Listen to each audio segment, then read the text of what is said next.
साथियों, मैं sub inspector Sudhir आप सबका कानून की क्लास में मूल विधि की क्लास में स्वागत करता हूं। पिछली वीडियो में हमने जाना साइबर अपराध के बारे में। उससे पहले की वीडियोस में यूपीएसआई का जिन बच्चों का एग्ज़ाम है जो तैयारी कर रहे हैं, हमने डिस्कस किए तमाम कानून। लगभग 70% हमारा कोर्स कंप्लीट हो चुका है मूल विधि का। साइबर अपराध की हम बात कर रहे थे, तो साइबर अपराध में मैंने आपको बताया कि पहला वायरस कौन सा था, पहला साइबर अटैक कब हुआ, कहाँ हुआ, पहला बैंकिंग फ्रॉड कब हुआ, कहाँ हुआ, इन सब बातों की हमने चर्चा की थी पिछली क्लास में। और मैंने आपको बताया था कि भारत में इंफॉर्मेशन टेक्नोलॉजी यानी कि सूचना प्रौद्योगिकी के जनक कौन थे। आप मुझे कमेंट लिख देंगे कि पिछली क्लास में जनक का नाम हमने क्या बताया था और वो कौन सी कंपनी की स्थापना उन्होंने की थी। आज की चर्चा के क्रम में हम शुरुआत करने जा रहे हैं आईटी एक्ट की, यानी कि इंफॉर्मेशन टेक्नोलॉजी एक्ट, जो कि 2000 में आया। उसके बाद 2008 में उसमें संशोधन हुआ और 2018 में संशोधन की चर्चा हुई, यानी कि करंट अफेयर में भी जिसके संशोधन की कुछ चर्चाएं हो रही हैं। उसी साइबर अपराध को नियंत्रण करने के लिए वही सूचना प्रौद्योगिकी अधिनियम, सूचना को अंग्रेजी में कहा गया इंफॉर्मेशन, प्रौद्योगिकी को अंग्रेजी में कहा गया टेक्नोलॉजी, यानी कि इंफॉर्मेशन टेक्नोलॉजी एक्ट 2000 की बात करेंगे और 2008 के इसके संशोधन की बात करेंगे। पिछली क्लास साइबर अपराध की परिभाषाएं मैंने आपको बताई, अपराध के 4 तत्व, 4 चरण, बीएनएस की पहली क्लास में, यानी कि जब हमने मूल विधि को शुरू किया था तब अपराध की बात करी थी, साइबर अपराध की डेफिनेशन की बात की। और मैंने आपको बताया था कि साइबर अपराध इंफॉर्मेशन टेक्नोलॉजी के अध्याय 11 में धारा 65 से 78 तक इनकी चर्चा हम करेंगे। तो आज की क्लास में उनकी चर्चा करेंगे कि क्या क्या अपराध हैं जो कंप्यूटर से रिलेटेड यानी कि डिजिटल वर्ल्ड में, आज के वर्ल्ड में हो रहे हैं और उनके लिए किस तरह की दंड का प्रावधान किया गया है। थोड़ा सा ऐतिहासिक पक्ष इसका जान लेते हैं। जब हमने देखा पहला वायरस आया, साइबर अटैक हुआ और बैंकिंग फ्रॉड हुए, वित्तीय फ्रॉड होने चालू हुए। आप और हम सब जानते हैं जब कोई किसी प्रकार का अपराध जन्म लेता है, जैसे साइबर अपराध एक नए प्रकार के अपराधों का जन्म हुआ धरती पे, मैं कहूँ संसार में, या मैं कहूँ हमारे देश में, तो फिर जरूरत पड़ती है हमें नए कानून की, कुछ कानून की जो उस अपराध पर नियंत्रण लगाएं और अंकुश लगा सकें। तो उसी क्रम में आईटी एक्ट आता है। तो इंटरनेशनल परिप्रेक्ष्य की मैं बात करूंगा, अंतरराष्ट्रीय परिप्रेक्ष्य की बात करूंगा। तो वहीं अंतरराष्ट्रीय जैसे ही बात शुरू होती है तो हमारा सबसे ऊपर जो एक ऑर्गेनाइजेशन बनी हुई है जिसे हमने यूएनओ नाम दिया, यूनाइटेड नेशंस ऑर्गेनाइजेशन, बहुत सारी क्लासेस में उसकी चर्चा की। शुरुआत में मैंने उसके बारे में सारी डिटेल आपको बताई भी कि कैसे विश्व युद्धों को रोकने के लिए संसार में एक संगठन बनाया गया कि आगे कोई युद्ध ना हो, आगे कोई नुकसान भारी ना हो। यूएनओ की स्थापना 1945 में होती है। इसके बाद जब साइबर अपराध बढ़े तो 1997 में, चीज़ें मैं यहाँ आपके सामने लिखता भी चलूँगा, 1997 में यूएनओ यानी कि यूनाइटेड नेशन ऑर्गेनाइजेशन ने एक आदर्श विधि को ग्रहण किया। वो उस विधि का नाम भी आप याद रख लेंगे, इलेक्ट्रॉनिक शब्द का मतलब, इन सब बातों पे अभी हम चर्चा करेंगे। इलेक्ट्रॉनिक वाणिज्य आदर्श विधि, यानी एक प्रकार से जो यूएनओ है वो इस बात पर बल देता है कि सभी देश आपस में भी व्यापार करें, ई कॉमर्स को बढ़ावा दिया जाए। इलेक्ट्रॉनिक वाणिज्य को ही ई कॉमर्स कहा जाता है, यानी कि ऑनलाइन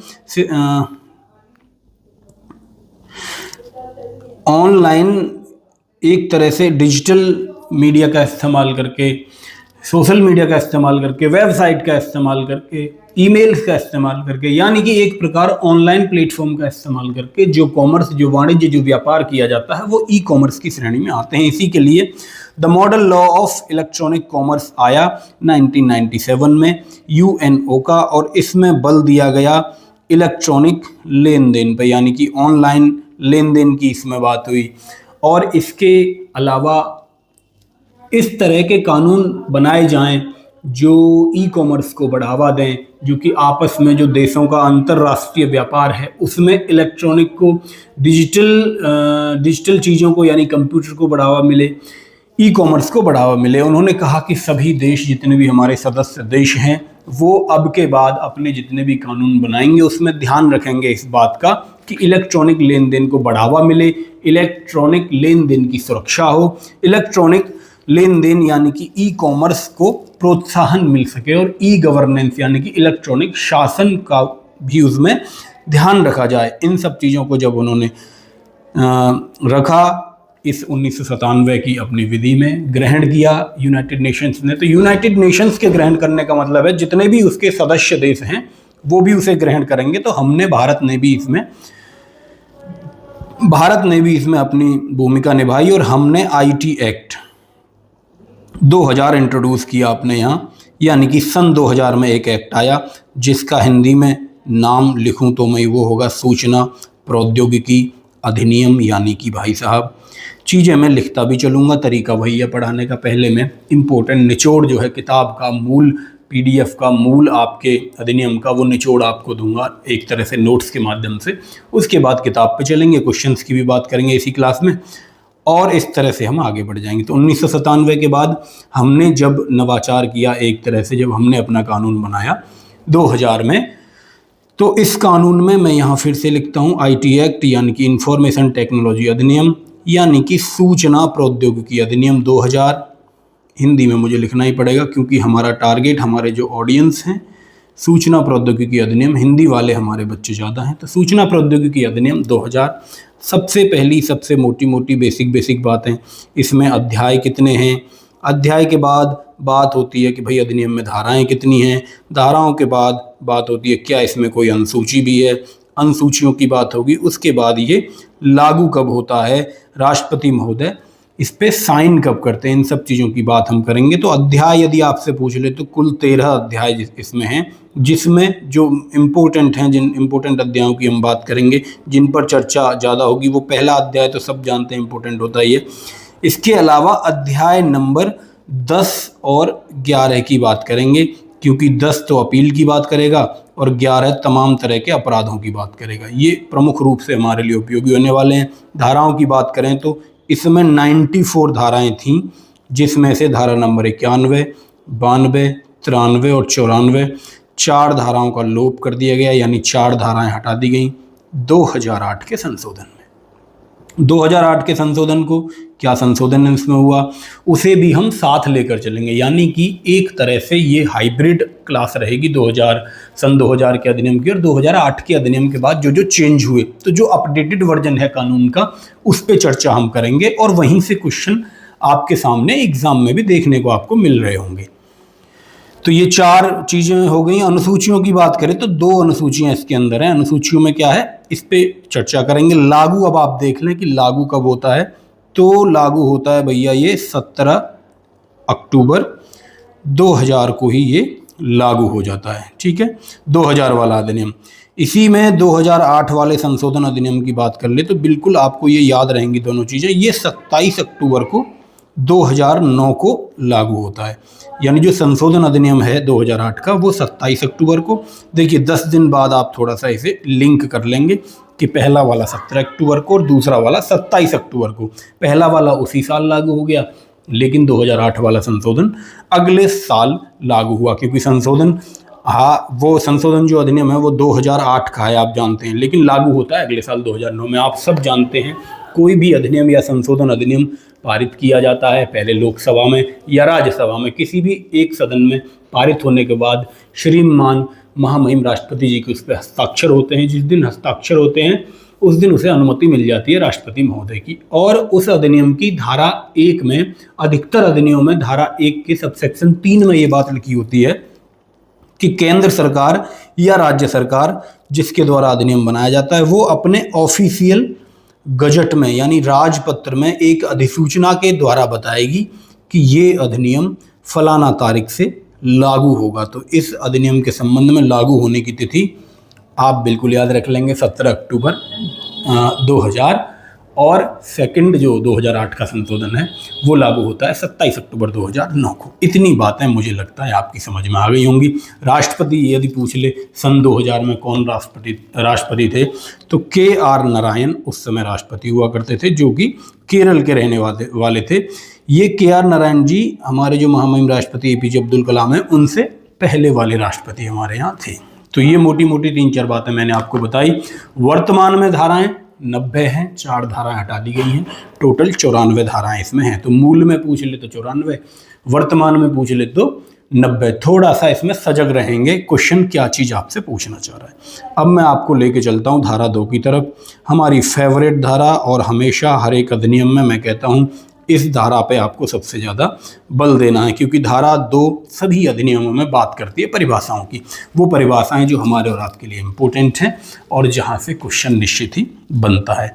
धारा 2 में परिभाषाओं में सबसे पहले धारा 2 की जो ए नंबर है वो परिभाषा देती है एक्सिस की। एक्सिस का मतलब अधिगम, और थोड़ा सा और सरल मैं आपके लिए करूँ तो इसका मतलब होता है पहुँच।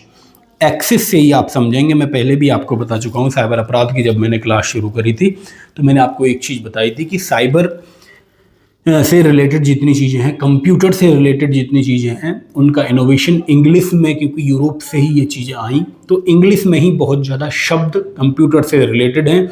तो इंग्लिश वाले जो शब्द हैं वही हमारी डेली लैंग्वेज में इस्तेमाल भी होते हैं, कंप्यूटर से रिलेटेड, आप सब जानते हैं। वहीं जब इनका हिंदी मतलब आता है तो हम बहुत कंफ्यूज हो जाते हैं हिंदी मतलब में। तो ऐसे जब भी आपके सामने क्वेश्चन आएगा एग्जाम में या मॉक पेपर की प्रैक्टिस करते समय, तो आप थोड़ा सा सजग रहेंगे। किसी शब्द का मतलब आपको समझ में नहीं आ रहा तो उस क्वेश्चन की इंग्लिश एक बार जरूर देख लेंगे। तो अधिगम का मतलब पहुंच यानी एक्सेस। एक्सेस का मतलब किसी कंप्यूटर की, यहाँ जब भी बात होगी कंप्यूटर की, कंप्यूटर रिसोर्स की, कंप्यूटर सिस्टम की, कंप्यूटर नेटवर्क की, यानी 4 तरह से कंप्यूटर की बात होगी, जहाँ भी इन चारों में एक्सेस कर ले कोई व्यक्ति, पहुंच जाए, किसी डेटा को पढ़ ले, किसी डेटा को रिट्राइव कर ले, कॉपी कर ले, डाउनलोड कर ले, देख भर ले, तो उसे एक्सेस कहा जाएगा। इतनी बार आपकी समझ में आ गई तो पहुंच शब्द से आपकी समझ में आ गया होगा कि एक्सेस का मतलब डेटा तक पहुंच बनाना, सिंपल सी बात।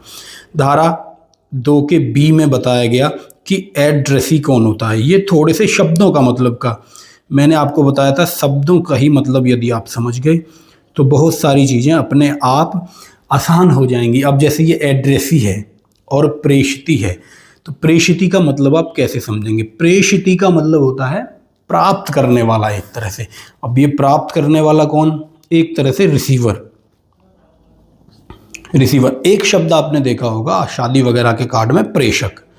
प्रेषक का मतलब होता है भेजने वाला। आप सब जानते हैं जब भी शादी का कार्ड वगैरह भेजा जाता है तो प्रेषक का नाम लिखा रहता है, या कोई डाक भेजा जाता है तो प्रेषक का नाम लिखा रहता है, यानी ये इस आदमी ने भेजा है। तो प्रेषक होता है भेजने वाला, प्रेषिती होता है रिसीव करने वाला या प्राप्त करने वाला। तो ऑप्शन बी किसी तरह से 4 ऑप्शन आपके सामने रखेगा और कंफ्यूज कर देगा, तो कंफ्यूज नहीं होना। प्रेषिती और प्रेषक में तो बिल्कुल आप कंफ्यूज नहीं हो सकते। आगे बढ़ता हूं मैं। हमने धारा 2 के ए की बात कर ली, बी की बात कर ली। हालांकि आपको ये 2 के ए में है, 2 के बी में है, 2 के सी में है, 2 के यू में है, 2 के टी में है, इस बात को बहुत ज़्यादा आपको याद रखने की ज़रूरत नहीं है। आपको जो ज़रूरत है वो ये है कि शब्द का मतलब आपको पता हो। यदि शब्द का मतलब पता होगा तो गलती होने के चांस बहुत कम होंगे। ऐसे ही ऑप्शन धारा 2 की सबसेक्शन सी में बताया गया कि न्याय निर्णयन अधिकारी होगा। न्याय निर्णय अधिकारी कौन होगा, डिटेल में इसके बारे में बात करेंगे। यानी कि जब भी कोई विवाद उत्पन्न होगा साइबर से संबंधित मामलों में, कंप्यूटर से संबंधित मामलों में, तो उसके लिए एक न्याय निर्णयन अधिकारी बनाया जाएगा और इसके बारे में डिटेल में चर्चा की जाएगी धारा 46 में। ठीक है, तो दोनों आप याद रख लेंगे। जब परिभाषा की बात करें तो परिभाषा धारा 2C में, उस अधिकारी की नियुक्ति की बात करें, इन सब चीज़ों की बात करें तो धारा 46 उसका सही जवाब होगा। आगे बढ़ेंगे। आपने कई शब्द सुने होंगे। एक शब्द तो आपने सुना होगा इलेक्ट्रॉनिक सिग्नेचर। इलेक्ट्रॉनिक सिग्नेचर निश्चित ही आपने सुना होगा, नहीं तो देखो जैसे इलेक्ट्रॉनिक सिग्नेचर मैंने शब्द लिखा तो इलेक्ट्रॉनिक सिग्नेचर आपकी समझ में आया होगा, लेकिन वहीं जब इसकी हिंदी देगा तो इलेक्ट्रॉनिक लिखेगा और सिग्नेचर की जगह चिन्हक लिखेगा। आप यहीं कंफ्यूज हो जाएंगे। आपको लगता था आज तक कि सिग्नेचर का मतलब तो हस्ताक्षर होता है, लेकिन ये हस्ताक्षर की जगह चिन्हक शब्द का प्रयोग करेगा, क्योंकि हस्ताक्षर का मतलब है जो हाथ से अक्षर, यानी हाथ से जो शाइन किया जाएगा उसे हस्ताक्षर कहा जाएगा मेरे भाई। लेकिन क्योंकि डिजिटल वर्ल्ड में डिजिटल सिग्नेचर हो या इलेक्ट्रॉनिक सिग्नेचर हो, वो हाथ से नहीं किए जा रहे, कंप्यूटर से किए जा रहे हैं, इसलिए उसकी जगह चिन्हक शब्द का प्रयोग किया गया है। मोटा मोटा आप ये बात मान लेंगे। अच्छा, इलेक्ट्रॉनिक सिग्नेचर की ज़रूरत क्या पड़ती है? सवाल बनेगा तो इसी प्रकार का बनेगा कि इलेक्ट्रॉनिक सिग्नेचर की ज़रूरत क्या है? तो इसकी ज़रूरत है भाई साहब, कोई इलेक्ट्रॉनिक अभिलेख है, अभिलेख का मतलब रिकॉर्ड, कोई इलेक्ट्रॉनिक रिकॉर्ड है, उसे प्रमाणित करने के लिए इसकी ज़रूरत पड़ेगी। प्रमाणित कौन करेगा? उसका उपयोगकर्ता, उसका सब्सक्राइबर, उसका ऑरिजिनेटर उसे प्रमाणित करेगा। तो रिकॉर्ड को प्रमाणित करने के लिए इलेक्ट्रॉनिक सिग्नेचर की आवश्यकता रहेगी। और इस डी में एफिक्स शब्द का इस्तेमाल किया गया, यानी एफिक्स इलेक्ट्रॉनिक सिग्नेचर, यानी किसी भी डेटा को, किसी भी इलेक्ट्रॉनिक रिकॉर्ड को प्रमाणित किया जाता है तो अफिक्स इलेक्ट्रॉनिक सिग्नेचर यानी इलेक्ट्रॉनिक सिग्नेचर उसके नीचे किए जाएंगे, जिसकी परिभाषा इस सब सेक्शन ने 2 के डी ने हमें बताई। इतनी बात मुझे लगता है आपको याद रहेगी। अफिक्स यानी एक तरह से फिक्स करना, एक तरह से लगाना, तो इस तरह से चिन्ह का प्रयोग किया जाएगा। धारा 2 की बात हम कर रहे हैं। 2008 में, अब मैं आपको थोड़ा सा लेके चलता हूँ। 2008 में जो संशोधन हुआ उसमें बहुत जगह संशोधन हुए, तमाम धाराएं तो इन्होंने ख़त्म करी जब ये अपडेट किया, बहुत सारी धाराएं हटाई, उनकी भी चर्चा करेंगे। इसके अलावा बहुत सारी जगह पर इलेक्ट्रॉनिक सिग्नेचर जहां शब्द था, इलेक्ट्रॉनिक सिग्नेचर की जगह इन्होंने डिजिटल सिग्नेचर शब्द का इस्तेमाल किया। डिजिटल सिग्नेचर, आप इनका हिंदी मतलब समझें, सिग्नेचर को चिन्हक कहा गया है, बाकी इलेक्ट्रॉनिक को इसी तरह इन्होंने लिखा है इलेक्ट्रॉनिक हिंदी में, देवनागरी में ऐसे ही छाप दिया। और इसे कहा गया अंकीय चिन्हक, अंकीय चिन्ह या अन्य चिन्ह, अंकीय चिन्हक एक तरह से। डिजिट मतलब अंक, डिजिटल मतलब अंकीय चिन्हक, आप इस तरह से याद रख लेंगे। बहुत जगह रिप्लेस किया गया इस शब्द को, सब जगह नहीं लेकिन बहुत जगह रिप्लेस किया गया 2008 के संशोधन के बाद। दोनों ही चीज़ों को हम साथ लेके चलेंगे। आगे मैं बढ़ता हूँ, आगे हम बात करते हैं। धारा 2D की बात कर ली, धारा 2 में ही थोड़ा टाइम हमें लगेगा, उसके बाद चीज़ें जल्दी जल्दी ख़त्म होंगी। धारा 2 के बाद मैं आपको लेके चलूँगा धारा 2HA पे। जैसे ही देखो धारा 2 के H के सबसेक्शन A की बात हो रही है। हिंदी में यदि मैं कहूँ तो धारा 2 जा में का A सबसेक्शन है। जैसे ही ये सबसेक्शन का सबसेक्शन बनेगा आप समझ जाएंगे कि ये चीज़ 2008 में जोड़ी गई होगी। तो ये 2008 में जोड़ी गई थी। क्या चीज़ है भाई इसमें? इन्होंने बताया कि कम्युनिकेशन डिवाइस क्या होगी, कम्युनिकेशन डिवाइस क्या होगी। थोड़ा सा बाइलिंगुअल हमें चलना पड़ेगा इस क्लास में। कम्युनिकेशन मतलब संचार, डिवाइस यानी युक्ति। देखो कभी कभी क्या कहता है, कभी कभी तो कम्युनिकेशन का जो हिंदी मतलब है वो लिखता है संप्रेषण, है ना। यहाँ कम्युनिकेशन का मतलब हुआ संचार। तो हिंदी में जब शब्द आएगा तो थोड़ा सा कंफ्यूज कर सकता है, इसलिए थोड़ा सा ध्यान रखेंगे कंप्यूटर के क्वेश्चन में इंग्लिश उसकी क्या दी गई है। तो कम संचार युक्ति या संचार डिवाइस क्या होगी? इसमें सेल फोन इन्होंने बताया, किसी प्रकार का कोई सेल फोन है, कोई मोबाइल फ़ोन है या कोई भी अन्य डिवाइस हो सकती है। अन्य डिवाइस यानी अन्य युक्ति हो सकती है जिसके माध्यम से इमेज, टेक्स्ट, वीडियो, ऑडियो या किसी भी प्रकार का डेटा, किसी भी प्रकार का डेटा से मतलब यहाँ होगा इलेक्ट्रॉनिक डेटा यानी कि ई डेटा, क्या किया जाए भाई? कहीं भेजा जाए यानी कि ट्रांसमिट किया जाए, कहीं भेजा जाए, कहीं से प्राप्त किया जाए, भेजा जाए या प्राप्त किया जाए, तो उसे कहा जाएगा कम्युनिकेशन डिवाइस। एक तरह से कोई भी डिवाइस ऐसी हो सकती है जिससे कोई मैसेज भेजा जा सकता है या रिसीव किया जा सकता है। कोई मोबाइल फ़ोन, सेल फ़ोन और भी कंप्यूटर वगैरह, जितनी भी चीज़ों का हम इसमें उपयोग कर सकते हैं वो सारी इसमें आएंगी। मैं ये मान के चल रहा हूँ आप चीज़ों को साथ के साथ नोट कर रहे होंगे। अब इन्होंने अगली डेफिनेशन दी, कंप्यूटर क्या होता है। कंप्यूटर की परिभाषा हम सब ने 5वीं क्लास में पढ़ी होगी। तो धारा 2 के सब सेक्शन आई में यानी कि हिंदी में बात करें तो झा में ये बात इन्होंने कही कि कंप्यूटर की परिभाषा होगी क्या। तो कंप्यूटर एक इलेक्ट्रॉनिक डिवाइस है, ये वाली परिभाषा आप छोड़ दीजिए क्लास में, यहाँ कानून की परिभाषा की बात होगी। और इन्होंने कहा कंप्यूटर एक इलेक्ट्रॉनिक डिवाइस तो है ही, साथ में इलेक्ट्रॉनिक के साथ साथ उन्होंने कहा चुंबकीय यानी कि मैग्नेटिक, मैग्नेटिक यानी चुंबकीय, और प्रकाशीय, प्रकाशीय का मतलब यानी कि ऑप्टिकल डिवाइस भी हो सकती है। ऑप्टिकल के साथ साथ इन्होंने कहा कोई भी अन्य प्रकार की डिवाइस हो सकती है, एक प्रकार तक सीमित नहीं किया, उसी ज़माने तक केवल इलेक्ट्रॉनिक की बात हो रही थी। अब इन्होंने कहा कोई इलेक्ट्रॉनिक डिवाइस हो, कोई चुंबकीय डिवाइस हो, कोई प्रकाशीय डिवाइस हो, या इसके अलावा भी यदि कोई अन्य प्रकार की डिवाइस आप बना लेते हैं जो क्या काम करेगी, जो कि तर्क संगत है। इंग्लिश में जो लोग जानते हैं, तर्क संगत का मतलब जो लॉजिकल परफॉर्मेंस कर सकती है, अंकगणितीय कार्य जो कर सकती है। अंकगणितीय को अर्थमेटिकल आप सब जानते हैं, अर्थमेटिकल जो कर सकती है कार्य, और जिसके अंदर मेमोरी है। मेमोरी का मतलब जिसके अंदर स्मृति है, स्मृति फलन जिसके अंदर है, यानी जिसके अंदर मेमोरी। आप ये अब जान रहे होंगे कि इंग्लिश में पढ़ना यहाँ चीज़ों को थोड़ा आसान आपको लग रहा होगा। तो ऐसी भी कोई डिवाइस जो लॉजिकल, अर्थमेटिकल और मेमोरी का इस्तेमाल करती है, उसे कंप्यूटर की श्रेणी में इन्होंने रखा, कंप्यूटर की श्रेणी में रखा जाएगा। बहुत आसान सी बात आपके सामने, बेसिक से क्वेश्चन उठ के आ जाएंगे आपके सामने, बेसिक से ऑप्शन दे देगा, वहीं गलती कर बैठेंगे आप कन्फ्यूज़न की स्थिति में। आगे बात करी इसने 2J में, और यदि हिंदी की बात करूं तो इसे अइयाँ बोलते हैं कि आप चूल्हे मैया बोलते हैं भैया, ये आप जानते होंगे। लेकिन इसमें इन्होंने बताई कंप्यूटर नेटवर्क की परिभाषा। कंप्यूटर नेटवर्क क्या है भाई?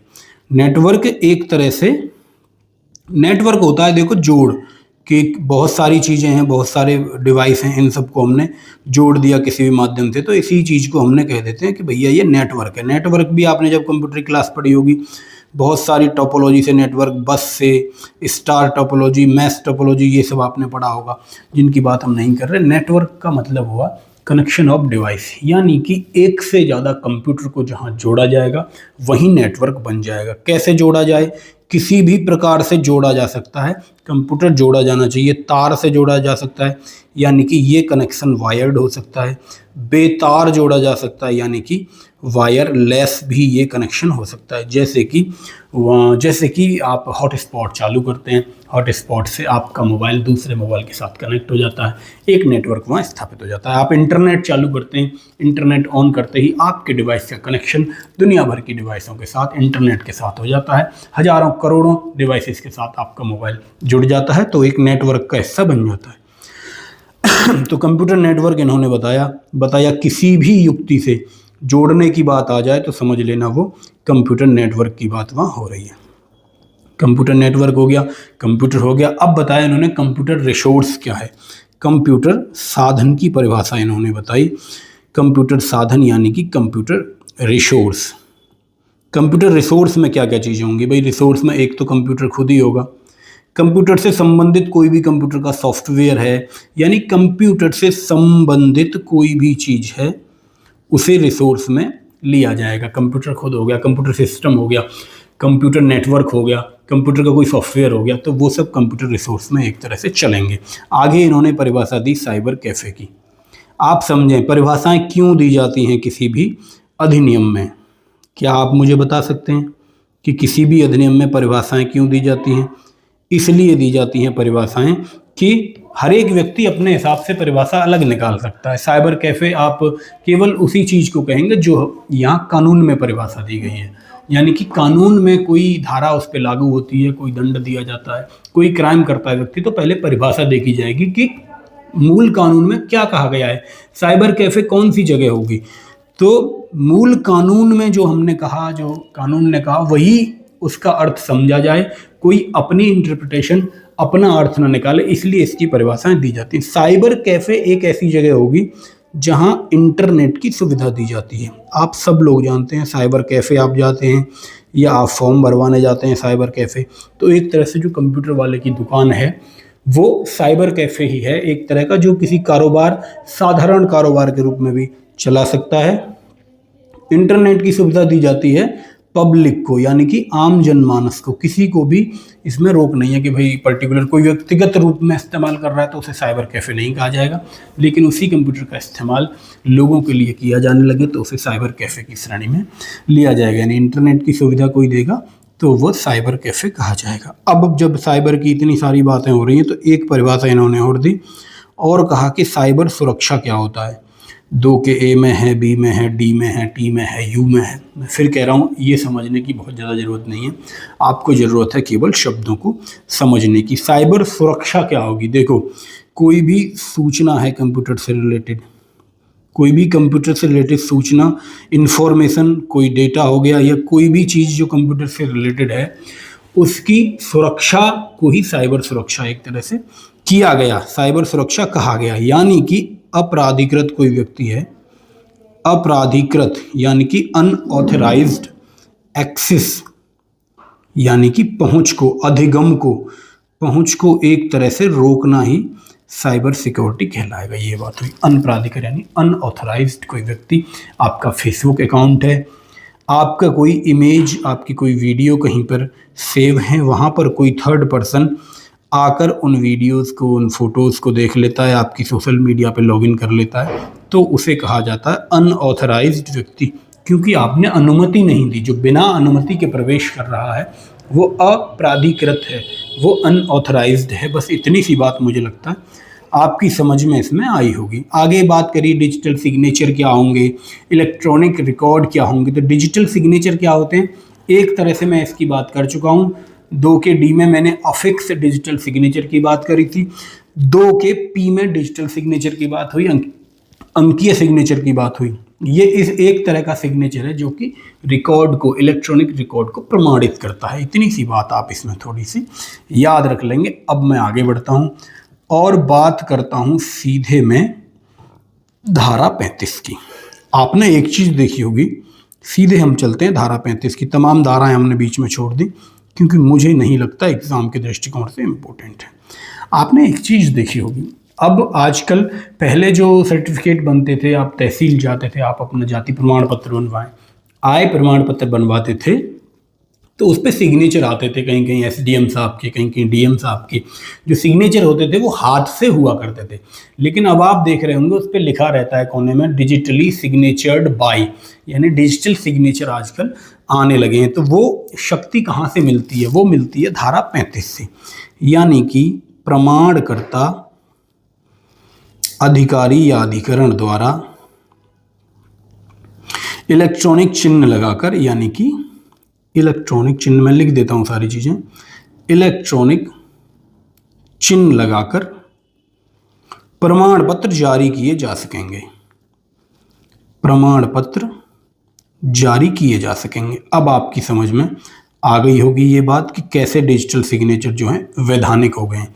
यहां से धारा 35 से ये शक्ति दी गई, धारा 35 से ये अधिकार दिया गया कि आप डिजिटल सिग्नेचर करके भी चीज़ों को दे सकते हैं। ये आपकी क्लियर हुआ। पूछ ले यही सवाल कि कहाँ से ये शक्ति मिली या किस धारा में दिया गया, तो धारा 35 में। धारा 43 की बात करेंगे। अब ये बात करता है अपराधों की, तो कंप्यूटर संबंधी अपराध के लिए अध्याय 11 तो हमें पढ़ना ही है।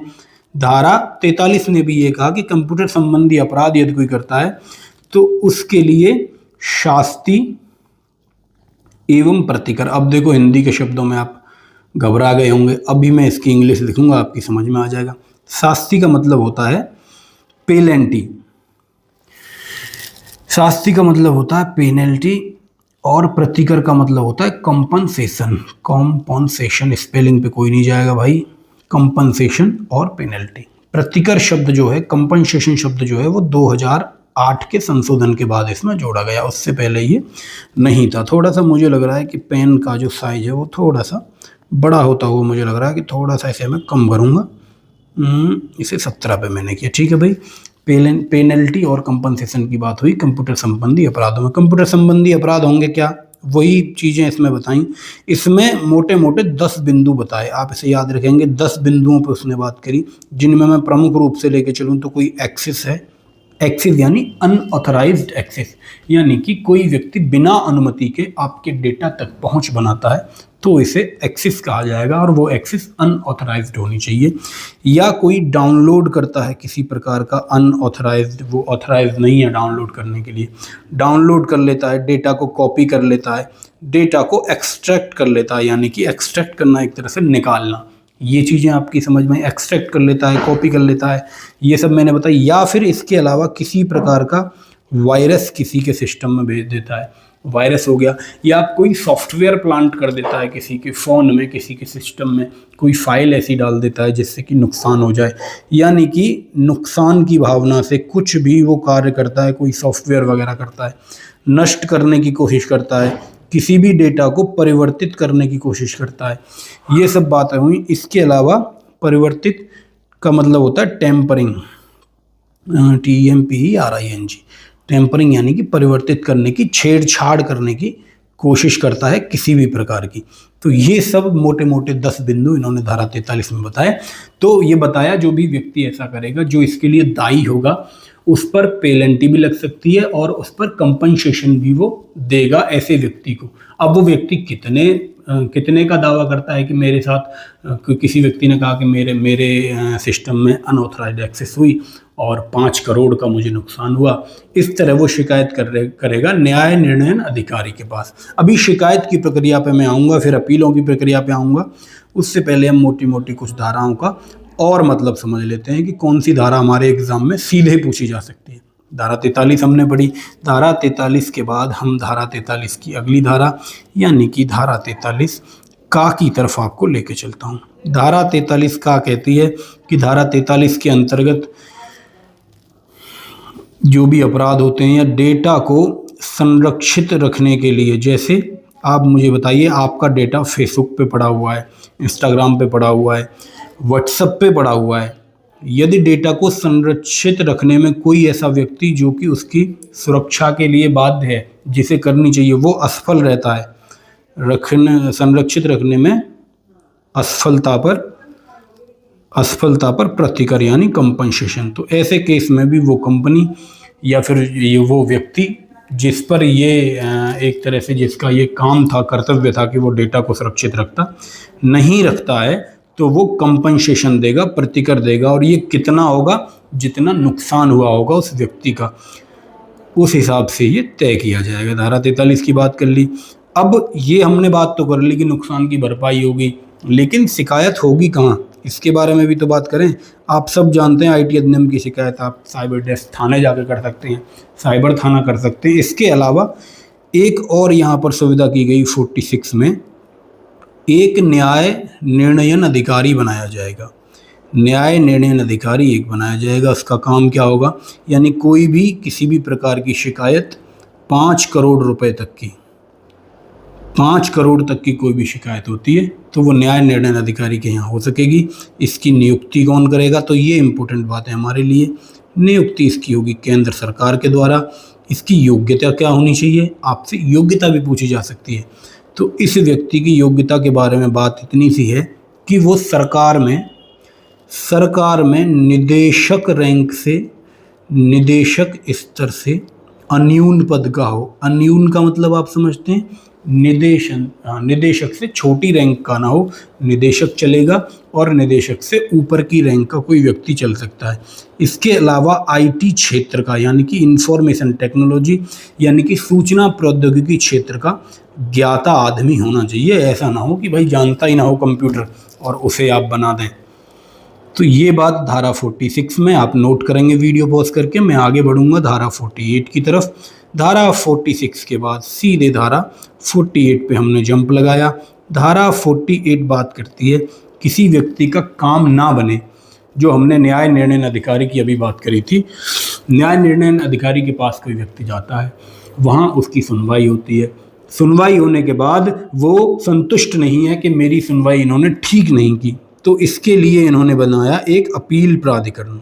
इम्पोर्टेंट बात है भाई, अपील निर्णयन अधिकरण की बात करी, अधिकारी की, अपील अधिकरण की एक तरह से बात हुई, यानी कि वहाँ पर व्यक्ति अपील करे, अपनी जाकर अपील कर सकता है। अब ये थोड़ा सा इम्पोर्टेंट है, अपील प्राधिकरण इसमें होगा क्या? तो एक तो आप ये बात याद रख लेंगे, ट्राई का नाम आपने सुना होगा, telecom regulation authority of India, TRAI की बात आपने सुनी होगी। अब मैं आपको एक अधिनियम बताता हूँ जो कि है भारतीय दूरसंचार विनायक यानी इसे नियंत्रण करने वाला अधिनियम। 1997 में ये अधिनियम आया था। बस इसकी डेट आप याद रख लेंगे, बहुत ज़्यादा इस अधिनियम के बारे में आपको याद नहीं रखना।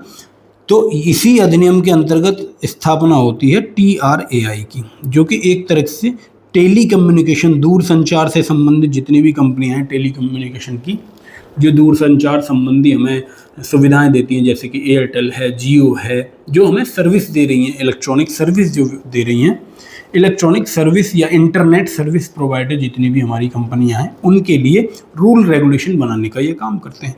तो TRAI यानी कि telecom regulation authority of India, लिख दूं टेलीकॉम रेगुलेशन, स्पेलिंग आप देख लेंगे अथॉरिटी ऑफ इंडिया। और भैया जो जरूरी चीज़ है, इसकी फुल फॉर्म आपको पता होनी चाहिए।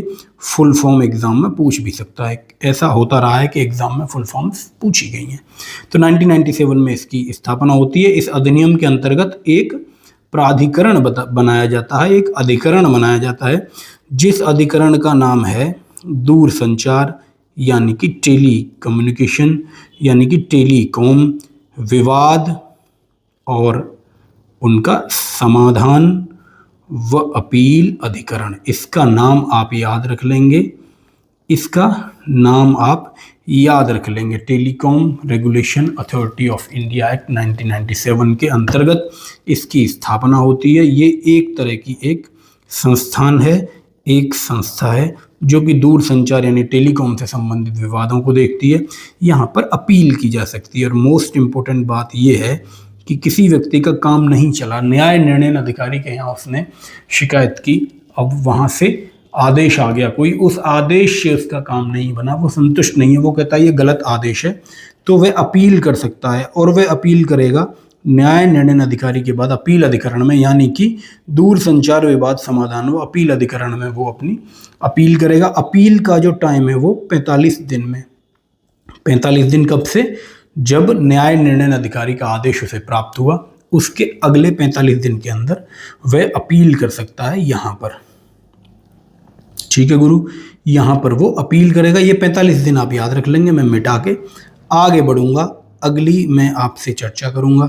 इतनी बात आपकी समझ में आ गई। और अधिकरण के लिए नियम बनाया गया कि ये 6 महीने में निपटारा करेंगे। कोई भी विवाद होता है तो उसका निपटारा करने के लिए भी 6 माह का इन्हें समय दिया गया। तो ये बात भी, एक तो 45 दिन आपके लिए इम्पोर्टेंट है और मामले का निवारण 6 महीने में न करना है, ये भी आपके लिए इम्पोर्टेंट है। आगे बात करेंगे धारा 49 की, धारा 49 की। धारा 49 2008 में हटा दी गई। तमाम ऐसी धाराएं हैं जो हटा दी गई, तो इससे कोई हमें वास्ता ही नहीं है। 49 से लेके मैं बात करूं तो 54-55 तक सभी धाराएं हटा दी गई। केवल 52D को इन्होंने रखा था। मूल PDF जब मैं पढ़ रहा था तब ये जानकारी मिली, लेकिन एग्जाम के दृष्टिकोण से बहुत ज़्यादा जरूरी नहीं है। धारा 62 पे लेके चलता हूँ। हो सकता है कि न्याय निर्णय अधिकारी के यहाँ किसी ने शिकायत की, वहाँ संतुष्ट नहीं हुआ, उसके बाद वो अपील अधिकरण में गया, दूर संचार विवाद और समाधान व अपील अधिकरण गया, वहाँ भी उसकी सुनवाई हुई, लेकिन वहाँ भी संतुष्ट नहीं हुआ। तो उसके बाद क्या ऑप्शन बचता है? उसके बाद ऑप्शन बचता है माननीय उच्च न्यायालय में अपील वो व्यक्ति कर सकता है। तो वह व्यक्ति के लिए माननीय उच्च न्यायालय का रास्ता खुलता है और माननीय उच्च न्यायालय में उसे 60 दिन के अंदर ये काम करना पड़ेगा। इंपॉर्टेंट बात, 60 दिन के अंदर। 60 दिन कब से? जब से अधिकरण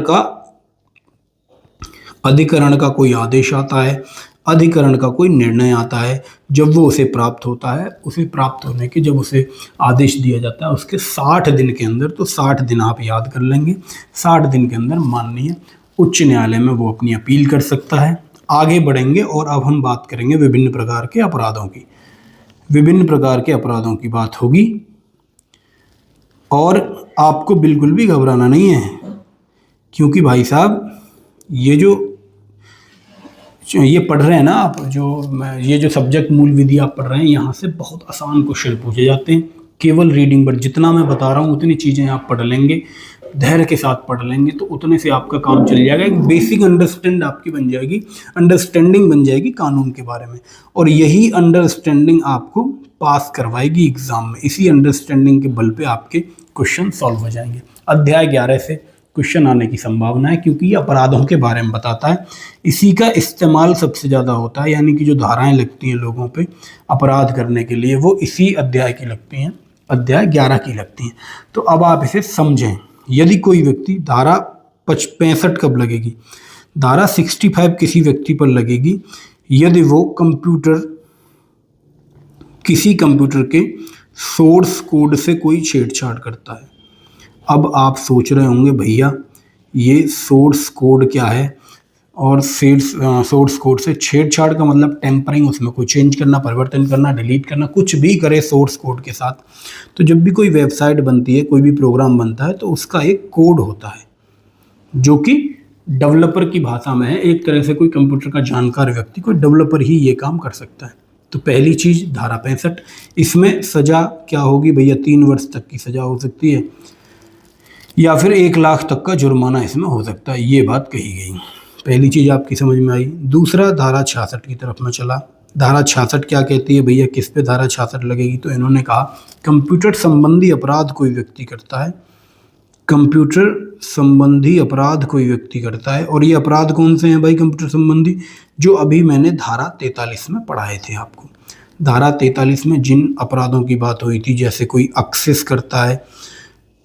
करता है, अनाधिकृत अनऑथराइज एक्सेस करता है, किसी डेटा को किसी और के डेटा को कॉपी करता है, डाउनलोड करता है, कोई टेम्परिंग करता है यानी डेटा में छेड़छाड़ करता है, या पासवर्ड वगैरह पहचान चोरी करता है, इस तरह की चीज़ें यदि वो करता है तो धारा 66 इसमें लगती है। धारा 66 में भी जो सज़ा का प्रावधान है 3 वर्ष तक का कारावास या 1 लाख रुपए तक के जुर्माने की, इसमें भी बात की गई है। वीडियो पॉज करेंगे, पीछे जाके सारी चीज़ें नोट करेंगे। मैं आपको आगे लेके चल रहा हूँ क्योंकि ये वीडियो क्लास है, और वीडियो क्लास में जो चीज़ आपको नोट करनी है, आप जब चाहें उसे पॉज कर सकते हैं, जब चाहें उसे आगे बढ़ा सकते हैं। तो धारा 65 से 78 तक की बात कर रहे थे हम, और अब मैं बात करता हूँ एक इम्पोर्टेंट मामले की। एक धारा है 66A। धारा 66A क्या कहती है भाई? आपने फेसबुक पे कोई पोस्ट डाली और आपकी फेसबुक पोस्ट के नीचे किसी ने गालियाँ लिखनी चालू कर दी। आपकी फेसबुक पोस्ट के नीचे कोई आपको गालियाँ देता है, कोई इमेज ऐसी उसमें टैग कर देता है जो आपको अच्छी नहीं लगती, या फिर कोई मैसेज आपको गलत करता है जिससे कि आपकी भावनाएं आहत होती हैं, या धमकी वाले मैसेज होते हैं, या आक्रामक मैसेज होते हैं।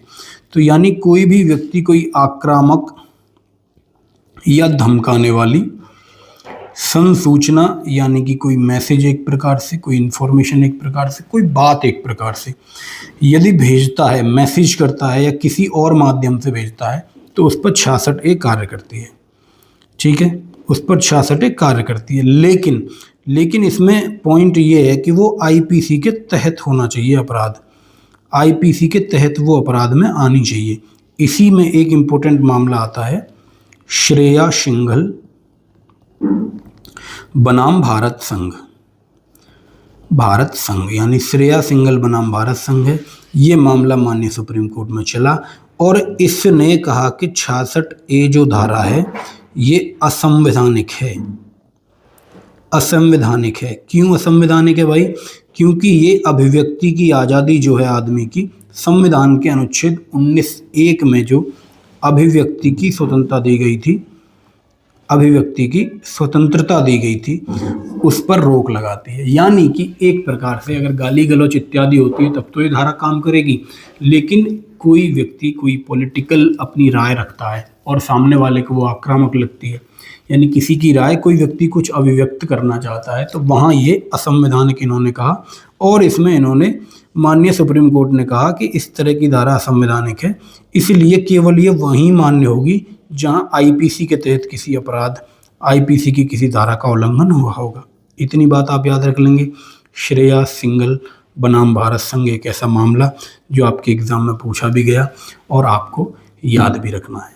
आगे 66B की बात करेंगे। धारा 66B क्या बताती है भाई? धारा 66B कहती है कि चुराए गए कंप्यूटर साधन, कोई चुराया गया कंप्यूटर संसाधन है। कंप्यूटर संसाधन में क्या क्या चीज़ें आ सकती हैं? कोई भी सॉफ्टवेयर हो सकता है, कोई भी युक्ति हो सकती है यानी डिवाइस हो सकती है, किसी भी प्रकार का कोई साधन जो कंप्यूटर से संबंधित है, उसे बेईमानी से कोई व्यक्ति प्राप्त करता है। बेईमानी से प्राप्त करने पर धारा 66B उस व्यक्ति पर लगेगी FIR में। और इसमें क्या सजा है भाई? इसमें भी वही सजा है, 3 वर्ष तक का इसमें कारावास हो सकता है और 1 लाख रुपए तक की जुर्माना लग सकता है। अब आप इतनी बात समझ गए होंगे। जब हमने पुरानी क्लासेस में अपराध को जब समझाया था मैंने, तो आपको 3 कैटेगरी बताई थी। एक होते हैं छोटे अपराध जिनमें 3 वर्ष तक की सजा होती है। दूसरे होते हैं गंभीर अपराध जिनमें 3 से 7 साल तक की सज़ा मैंने आपको बताई थी। और तीसरे मैंने बताए थे आपको जघन्य अपराध यानी कि हीनियस क्राइम, जिनमें 7 साल से ऊपर मृत्युदंड तक की कार्यवाही जिनमें होती है। 3 तरह के अपराध बताए थे, यानी कि अधिकतर अपराध आप देख रहे हैं कंप्यूटर से संबंधित छोटे अपराध माने गए हैं, यानी 3 वर्ष तक की इसमें कारावास की बात अधिकतर की गई है। तो 66 भी मुझे लगता है कि आप समझ गए होंगे। इसके बाद 66 सी बात करती है पहचान चोरी की, यानी कोई व्यक्ति किसी व्यक्ति की पहचान चोरी करता है, किसी का पासवर्ड चुरा लेता है, किसी भी प्रकार की क्रेडिट कार्ड की, किसी कार्ड की डिटेल चुरा लेता है, क्रेडिट कार्ड हो गया, आपका डेबिट कार्ड हो गया, इस प्रकार के किसी भी पासवर्ड, ओटीपी इत्यादि इत्यादि की चोरी करता है। तो 66 सी वहाँ वर्क करती है। इसके बाद आती है एक इम्पोर्टेंट धारा 66 डी। ये इम्पोर्टेंट है, इसका इस्तेमाल बहुत ज़्यादा हो रहा है साइबर अपराध में। क्या है भाई इसमें? ये कहता है कि कंप्यूटर संसाधन के द्वारा किसी के साथ छल करना, यानी 420 जिसे आप कहते हैं, कंप्यूटर संसाधन के द्वारा किसी प्रकार का छल किसी दूसरे व्यक्ति के साथ कोई व्यक्ति करता है तो उस पर ये 66 डी लगती है। यानी कोई किसी के पैसे उड़ा देता है अकाउंट से, उसे पागल बनाकर, उसने आप जैसे फ्रॉड कॉल्स आती हैं, स्पैम कॉल्स आती हैं, किसी भी माध्यम से पैसे उड़ाने का काम करता है तो उस पर 66 डी लगती है। इसलिए ये इंपॉर्टेंट धारा है आपके लिए, ये आपको जाननी ही चाहिए कि भाई 66 डी कब काम करती है। मुझे लगता है इतनी बात आप समझ गए होंगे। आगे मैं बढ़ता हूँ और आगे मैं अगली धारा की तरफ लेकर आपको चलूँगा। अगली धारा बात करते हैं 66 के बाद भैया हम धारा 66 डी की बात कर चुके, 66 ई की बात करें। जितनी भी ये ABCDE जितनी धारा है ना, ये 2008 के संशोधन के बाद जोड़ी गई हैं। एक इस बात का ध्यान रखेंगे, धारा 66 ई है किसी की प्राइवेसी भंग करी जाती है कंप्यूटर साधन के द्वारा, यानी कि एकांतता का किसी के अतिक्रमण होता है, यानी कि प्राइवेसी का अतिक्रमण होता है। यानी किसी व्यक्ति का, कोई व्यक्ति ऐसी जगह पे है जहां वो ये सोच रहा है कि मुझे कोई देख नहीं रहा, ऐसी जगह पे यदि किसी व्यक्ति की वीडियो कोई थर्ड पार्टी बनाती है, जैसे हिडन कैमरा लगाकर वीडियो बनाता है, कोई इमेज खींचने की कोशिश करता है, कोई रिकॉर्डिंग करने की कोशिश करता है, तो ऐसे उसे कहा जाता है एकांतता का अतिक्रमण। तो ऐसे मामले में धारा 66 ई उन पर लगाई जाती है। धोखे से कोई फोटो खींचता है किसी प्रकार के गुप्तांग वगैरह का, तो वहाँ पर ये 66 ई काम करेगी। अब बात करता हूँ धारा 67 की। धारा 67 यानी कि किसी भी प्रकार की अश्लील सामग्री से संबंधित ये धारा है। इंटरनेट पर परोसी जाती है, ट्रांसमिट की जाती है, भेजी जाती है, तो उस मामले में अश्लील सामग्री के मामले में धारा 66 लगती है। इसमें भी 2 कैटेगरी बनाई, 67 ए जोड़ी गई 2008 के संशोधन में, और कहा गया कि कोई भी ऐसी सामग्री भेजता है जो कामुकता व्यक्त करने वाली है तो 67 ए लगेगी, और 67 बी लगेगी उसी कामुकता व्यक्त करने वाली सामग्री में यदि बच्चे का किसी का इस्तेमाल हुआ है, बच्चों से संबंधित यदि कोई सामग्री है, तो वहाँ पर ये धारा काम करेगी। आपकी समझ में आ गई होगी 67 पूरी तरह। 67 में 67 ए कामुकता व्यक्त करने वाली, 67 बी जिसमें बच्चों से संबंधित। और अब आती है इस अधिनियम की सबसे खतरनाक धारा, धारा 69, और 69 में सबसेक्शन बी जोड़ा गया और इसे कहा गया साइबर आतंकवाद। आतंकवाद क्या होता है आप सब जानते हैं, आतंक एक तरह से लोगों में फैलाना, या फिर मैं दूसरे शब्दों में कहूँ तो देश की सुरक्षा, देश की संप्रभुता और देश की एकता, देश की अखंडता, ये वही शब्द हैं जो संविधान की प्रस्तावना में बाकायदा लिखे गए हैं सारे शब्द। इन सब पर प्रतिकूल प्रभाव कोई डालता है, प्रतिकूल प्रभाव डालता है कोई कंप्यूटर के माध्यम से, तो उस पर साइबर अपराध की धारा लगती है। और आप इसमें याद रखेंगे, इसमें जो दंड का प्रावधान है वो आजीवन कारावास तक का है। यानी भैया सबसे खतरनाक धारा इस अधिनियम की 69 बी, सबसे ज़्यादा सजा का प्रावधान जिसमें किया गया है। मैं मान के चल रहा हूँ आपको इतनी चीज़ें समझ में आ गई होंगी, आप साथ में नोट कर रहे होंगे। जो नहीं कर रहे वीडियो को पॉज करेंगे और साथ में चीज़ों को नोट करेंगे। लगभग सभी धाराएं इंपॉर्टेंट हमने ख़त्म कर ली हैं। 1-2 धारा मैं और आपको पढ़ा रहा हूँ। मैंने क्या कहा आपको, हर एक धारा आपको याद करने की ज़रूरत नहीं है। इसमें जो 94 धाराएं हैं जिसमें से 90 वर्तमान में धाराएं हैं, उनमें से 90 की 90 आपको याद नहीं करनी। जो मैं आपको 10-15 मुख्य धाराएं बता रहा हूँ और जिस पे मैं इंपॉर्टेंट आपको बता रहा हूँ वो तो आपको याद होनी चाहिए। इसके अलावा किस धारा में क्या चीज़ है, जो दंड हमने देखे, अधिकतम दंड 3 वर्ष और 1 लाख या 5 लाख के जुर्माने की बात करते हैं, और आजीवन कारावास की बात होती है साइबर आतंकवाद में, जो कि 2008 में जोड़ा गया। पूछ सकता है कि साइबर आतंकवाद IT एक्ट यानी सूचना प्रौद्योगिकी अधिनियम में कब जोड़ा गया, तो 2008 में। कब जोड़ने की बात कर दे तो 2008 में ही बड़ा संशोधन हुआ है, इसे आप याद रखेंगे। ऐसे केस में ज़्यादातर जो उत्तर है वो 2008 ही रहेगा। 2-3 धाराएं और आपके लिए इंपॉर्टेंट। धारा 78, कोई भी मुकदमा लिखा जाता है, कोई भी FIR होती है, तो अन्वेषण की शक्ति किसके पास है? अन्वेषण यानी इन्वेस्टिगेट कौन करेगा, इन्वेस्टिगेशन की शक्ति किसे दी गई? तो पहले मूल जो कानून था 2000 का, उसमें तो DSP लेवल के अधिकारी, DSP जो कि एक तरह से PCS अधिकारी होते हैं, या PCS भी मैं ना करूं तो PPS भी कहीं कहीं होते हैं, तो DSP रैंक या CO आप इसे कह सकते हैं। इस रैंक के अधिकारी पहले 2000 वाले कानून में अन्वेषण कर सकते थे, लेकिन 2008 में एक संशोधन हुआ, आप सब जानते हैं। उस संशोधन में ये अधिकार इंस्पेक्टर साहब को दे दिए गए, यानी इंस्पेक्टर रैंक, इंस्पेक्टर पंक्ति से अन्यून का कोई भी व्यक्ति कर सकता है, यानी इंस्पेक्टर साहब कर सकते हैं, और उनसे बड़े अधिकारी तो कोई भी कर ही सकते हैं। और अब जो 2018 वाला जो चल रहा है मामला, इसमें हो सकता है कि ये जो शक्ति है वो सब इंस्पेक्टर को मिल जाए, यानी जिस एग्ज़ाम की आप तैयारी कर रहे हैं आपको ये शक्ति मिल जाए। कुछ इंपॉर्टेंट चीज़ें होती हैं जिनमें विवेचना के अधिकार, वैसे ज़्यादातर जो विवेचना के अधिकार हैं, इन्वेस्टिगेशन के अधिकार हैं, वो सब इंस्पेक्टर को प्राप्त हैं, लेकिन कुछ मामलों में, जैसे साइबर का मामला हो गया, SC/ST का मामला हो गया, कुछ मामलों में ये अधिकार बताए गए हैं कि इस मामले में जो इन्वेस्टिगेशन है वो इंस्पेक्टर साहब करेंगे, या मामले में इन्वेस्टिगेशन को कोई और बड़े अधिकारी करेंगे। तो धारा 80 की तरफ मैं आपको लेके चलता हूँ। धारा 80, अच्छा 78 की बात हमने कर ली। अच्छा 80 पे चलने से पहले मैं एक धारा आपको और बताना चाहता हूँ। देखो इसमें एक धारा है 77 में भी एक धारा है जो कि थोड़ी सी इम्पोर्टेंट है, जो कि ये बताती है कि जितने भी 3 वर्ष तक के अपराध हैं इस कानून के तहत, वो सभी जमानती अपराध होंगे, यानी कि उनमें जमानत पुलिस के द्वारा दे दी जा सकेगी। यानी कोई मुकदमा दर्ज होता है किसी व्यक्ति पे और ऐसी धारा लगती है जिसमें सज़ा 3 वर्ष से कम है, तो नोटिस पर उसे पुलिस छोड़ सकेगी। अच्छा 3 वर्ष से अधिक वाले जितने भी हैं, 3 वर्ष से अधिक वाले जितने अपराध हैं, उनके बारे में बताया गया कि ये संज्ञेय अपराध होंगे। संज्ञेय अपराध, संज्ञेय, असंज्ञेय, जमानती, अजमानती, शमनीय और अशमनीय, 6 शब्दों का मतलब मैंने पिछली क्लासेस में आपको बाकायदा कई बार बता रखा है। तो संज्ञेय का मतलब जिस पे संज्ञान लिया जा सके, यानी पुलिस जिस पे संज्ञान ले पाएगी बिना कोर्ट की अनुमति के। जो अपराध असंज्ञेय होते हैं आप सब जानते हैं, उसमें पुलिस कार्रवाई करने से पहले कोर्ट की अनुमति लेना जिसमें आवश्यक होता है। तो ये संज्ञेय, इसमें 3 वर्ष से अधिक वाला कोई भी धारा किसी पे लगती है तो वो संज्ञेय है, यानी कि पुलिस को कोर्ट की अनुमति नहीं लेनी, वो डायरेक्ट कार्रवाई अपनी चालू कर सकते हैं। धारा 80 यही बात करती है, कोई भी पुलिस अधिकारी जो है,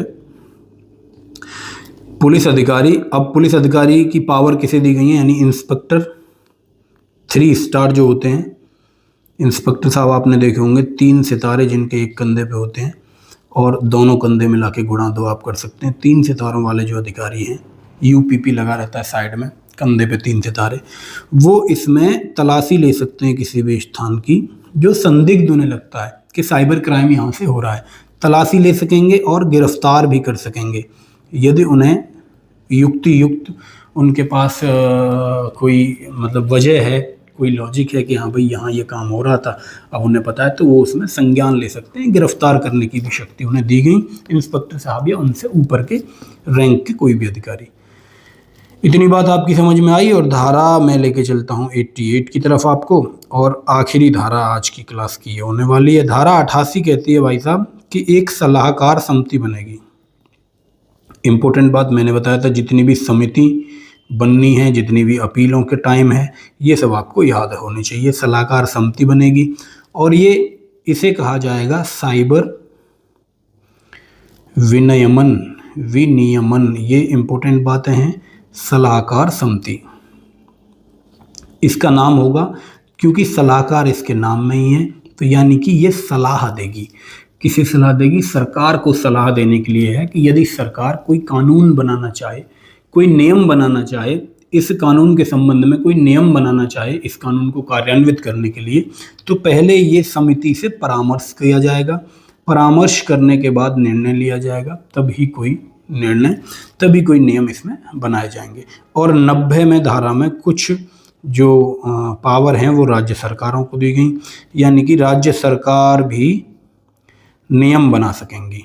राज्य सरकार की नियम बनाने की शक्ति की बात करी धारा 90 में। यानी कि आपको 90 धारा याद नहीं रखनी है, आपको बस थोड़ा सा आइडिया रखना है कि इस अधिनियम के तहत नियम राज्य सरकार भी बना सकते हैं। पूछ लेगा आईटी एक्ट अधिनियम 2000, आईटी एक्ट संशोधन अधिनियम 2008 के तहत निम्न में से कौन सी सरकार को नियम बनाने की शक्ति है? ऑप्शन ए केंद्र सरकार, ऑप्शन बी राज्य सरकार, ऑप्शन सी दोनों, ऑप्शन डी इनमें से कोई नहीं। तो ऐसे केस में दोनों इसका उत्तर हो जाएगा कि दोनों ही इसमें कर सकती हैं। पूरी धाराओं की हमने बात कर ली। मैं आपको बता चुका था कि अध्याय जो आपको मुख्य रूप से पढ़ने थे वो हमारे पास केवल इसमें 3 अध्याय थे, जिनकी मैंने डिटेल में आपसे बात कर ली, एक एक धारा की बात कर ली। अब अनुसूचियों की तरफ आपको लेके चलूँ तो मोटा मोटा सा अनुसूची 1 और अनुसूची 2, आपको 2 चीज़ें थोड़ा सा दिमाग में याद रखना है। अनुसूची 1 में तो ये बताया कहाँ ये अधिनियम लागू नहीं होता, कहाँ ये अधिनियम लागू नहीं होता, और ऐसी 5 इन्होंने बिंदु दिए, 5 बिंदु दिए जहाँ ये अधिनियम लागू नहीं होता। 5 कौन कौन से बिंदु हैं? बहुत ज़्यादा डीप में जाने की आपको ज़रूरत नहीं। अनुच्छेद 2 में बताया कि जितने भी इलेक्ट्रॉनिक सिग्नेचर हैं या डिजिटल इलेक्ट्रॉनिक सिग्नेचर हैं या डिजिटल सिग्नेचर को चिन्हक कहा, आप सब लोग जानते हैं।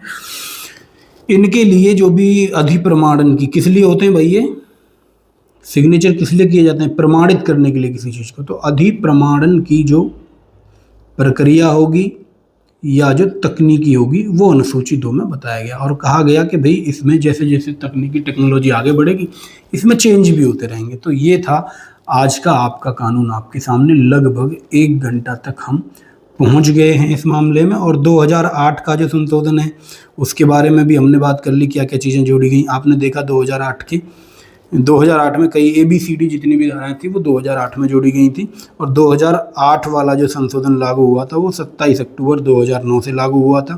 कोई दिक्कत नहीं। इसके बाद जो बात चल रही है संशोधन की वो 2018 का मसौदा एक तरह से कह सकते हैं, यानी कि कंटेंट कह सकते हैं एक तरह से, जिस पर बात चल रही है। अब बात क्या चल रही है? जो जितनी ISP हैं, ISP की full form internet service provider, यानी कि जितनी भी सर्विस देती हैं इंटरनेट की, जैसे आपकी जियो में कह दूँ, एयरटेल में कह दूँ, और भी जितनी कंपनियां हैं जो सिम आपको दे रही हैं, मुख्य रूप से 3 कंपनियां हैं, जियो, एयरटेल, वोडाफोन आइडिया, और BSNL भी कभी कभी थोड़ा बहुत सहयोग इसमें कर देती है आपका। तो ये हो गई।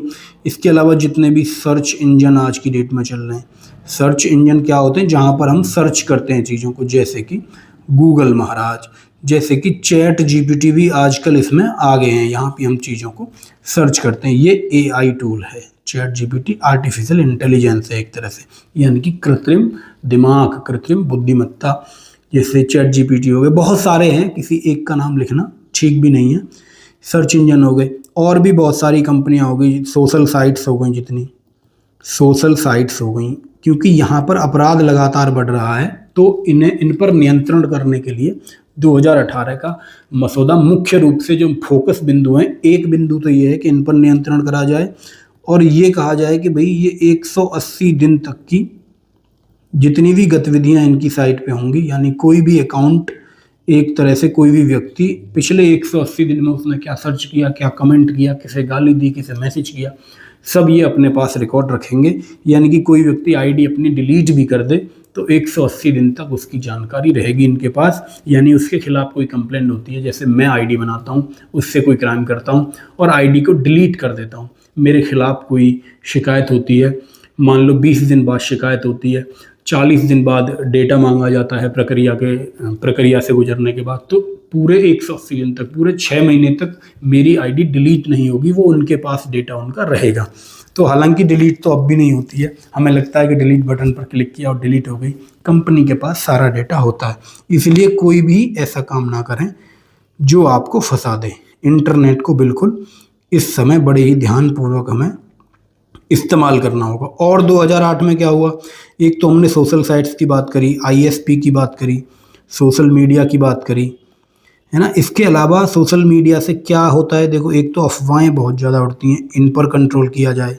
फेक न्यूज बहुत चल जाती हैं, जैसे अभी हाल ही में आपने देखा श्रीमान जो हमारे धर्मेंद्र जो कि एक कलाकार हैं, उनके बारे में एक फेक न्यूज चली थी, लोगों ने मान भी लिया। यहाँ तक कि बड़े जो न्यूज एजेंसी हैं जो कि ऑथेंटिक हैं, उन्होंने भी उनके मरने की खबर चला दी। तो इन सब चीज़ों को कंट्रोल करने के लिए, फेक न्यूज को रोकने के लिए, अफवाहों को रोकने के लिए, इंटरनेट पे हो रहे यौन दुर्व्यवहार को रोकने के लिए, व्यवहार कैसे लिखेंगे भाई, देख लेना कैसे लिखा जाता है, यौन दुर्व्यवहार को रोकने के लिए, इन सब चीज़ों को रोकने के लिए, नियंत्रण करने के लिए नई पॉलिसी अब बनाई जा रही है, जो कि जल्दी ही आपके सामने आ जाएगी।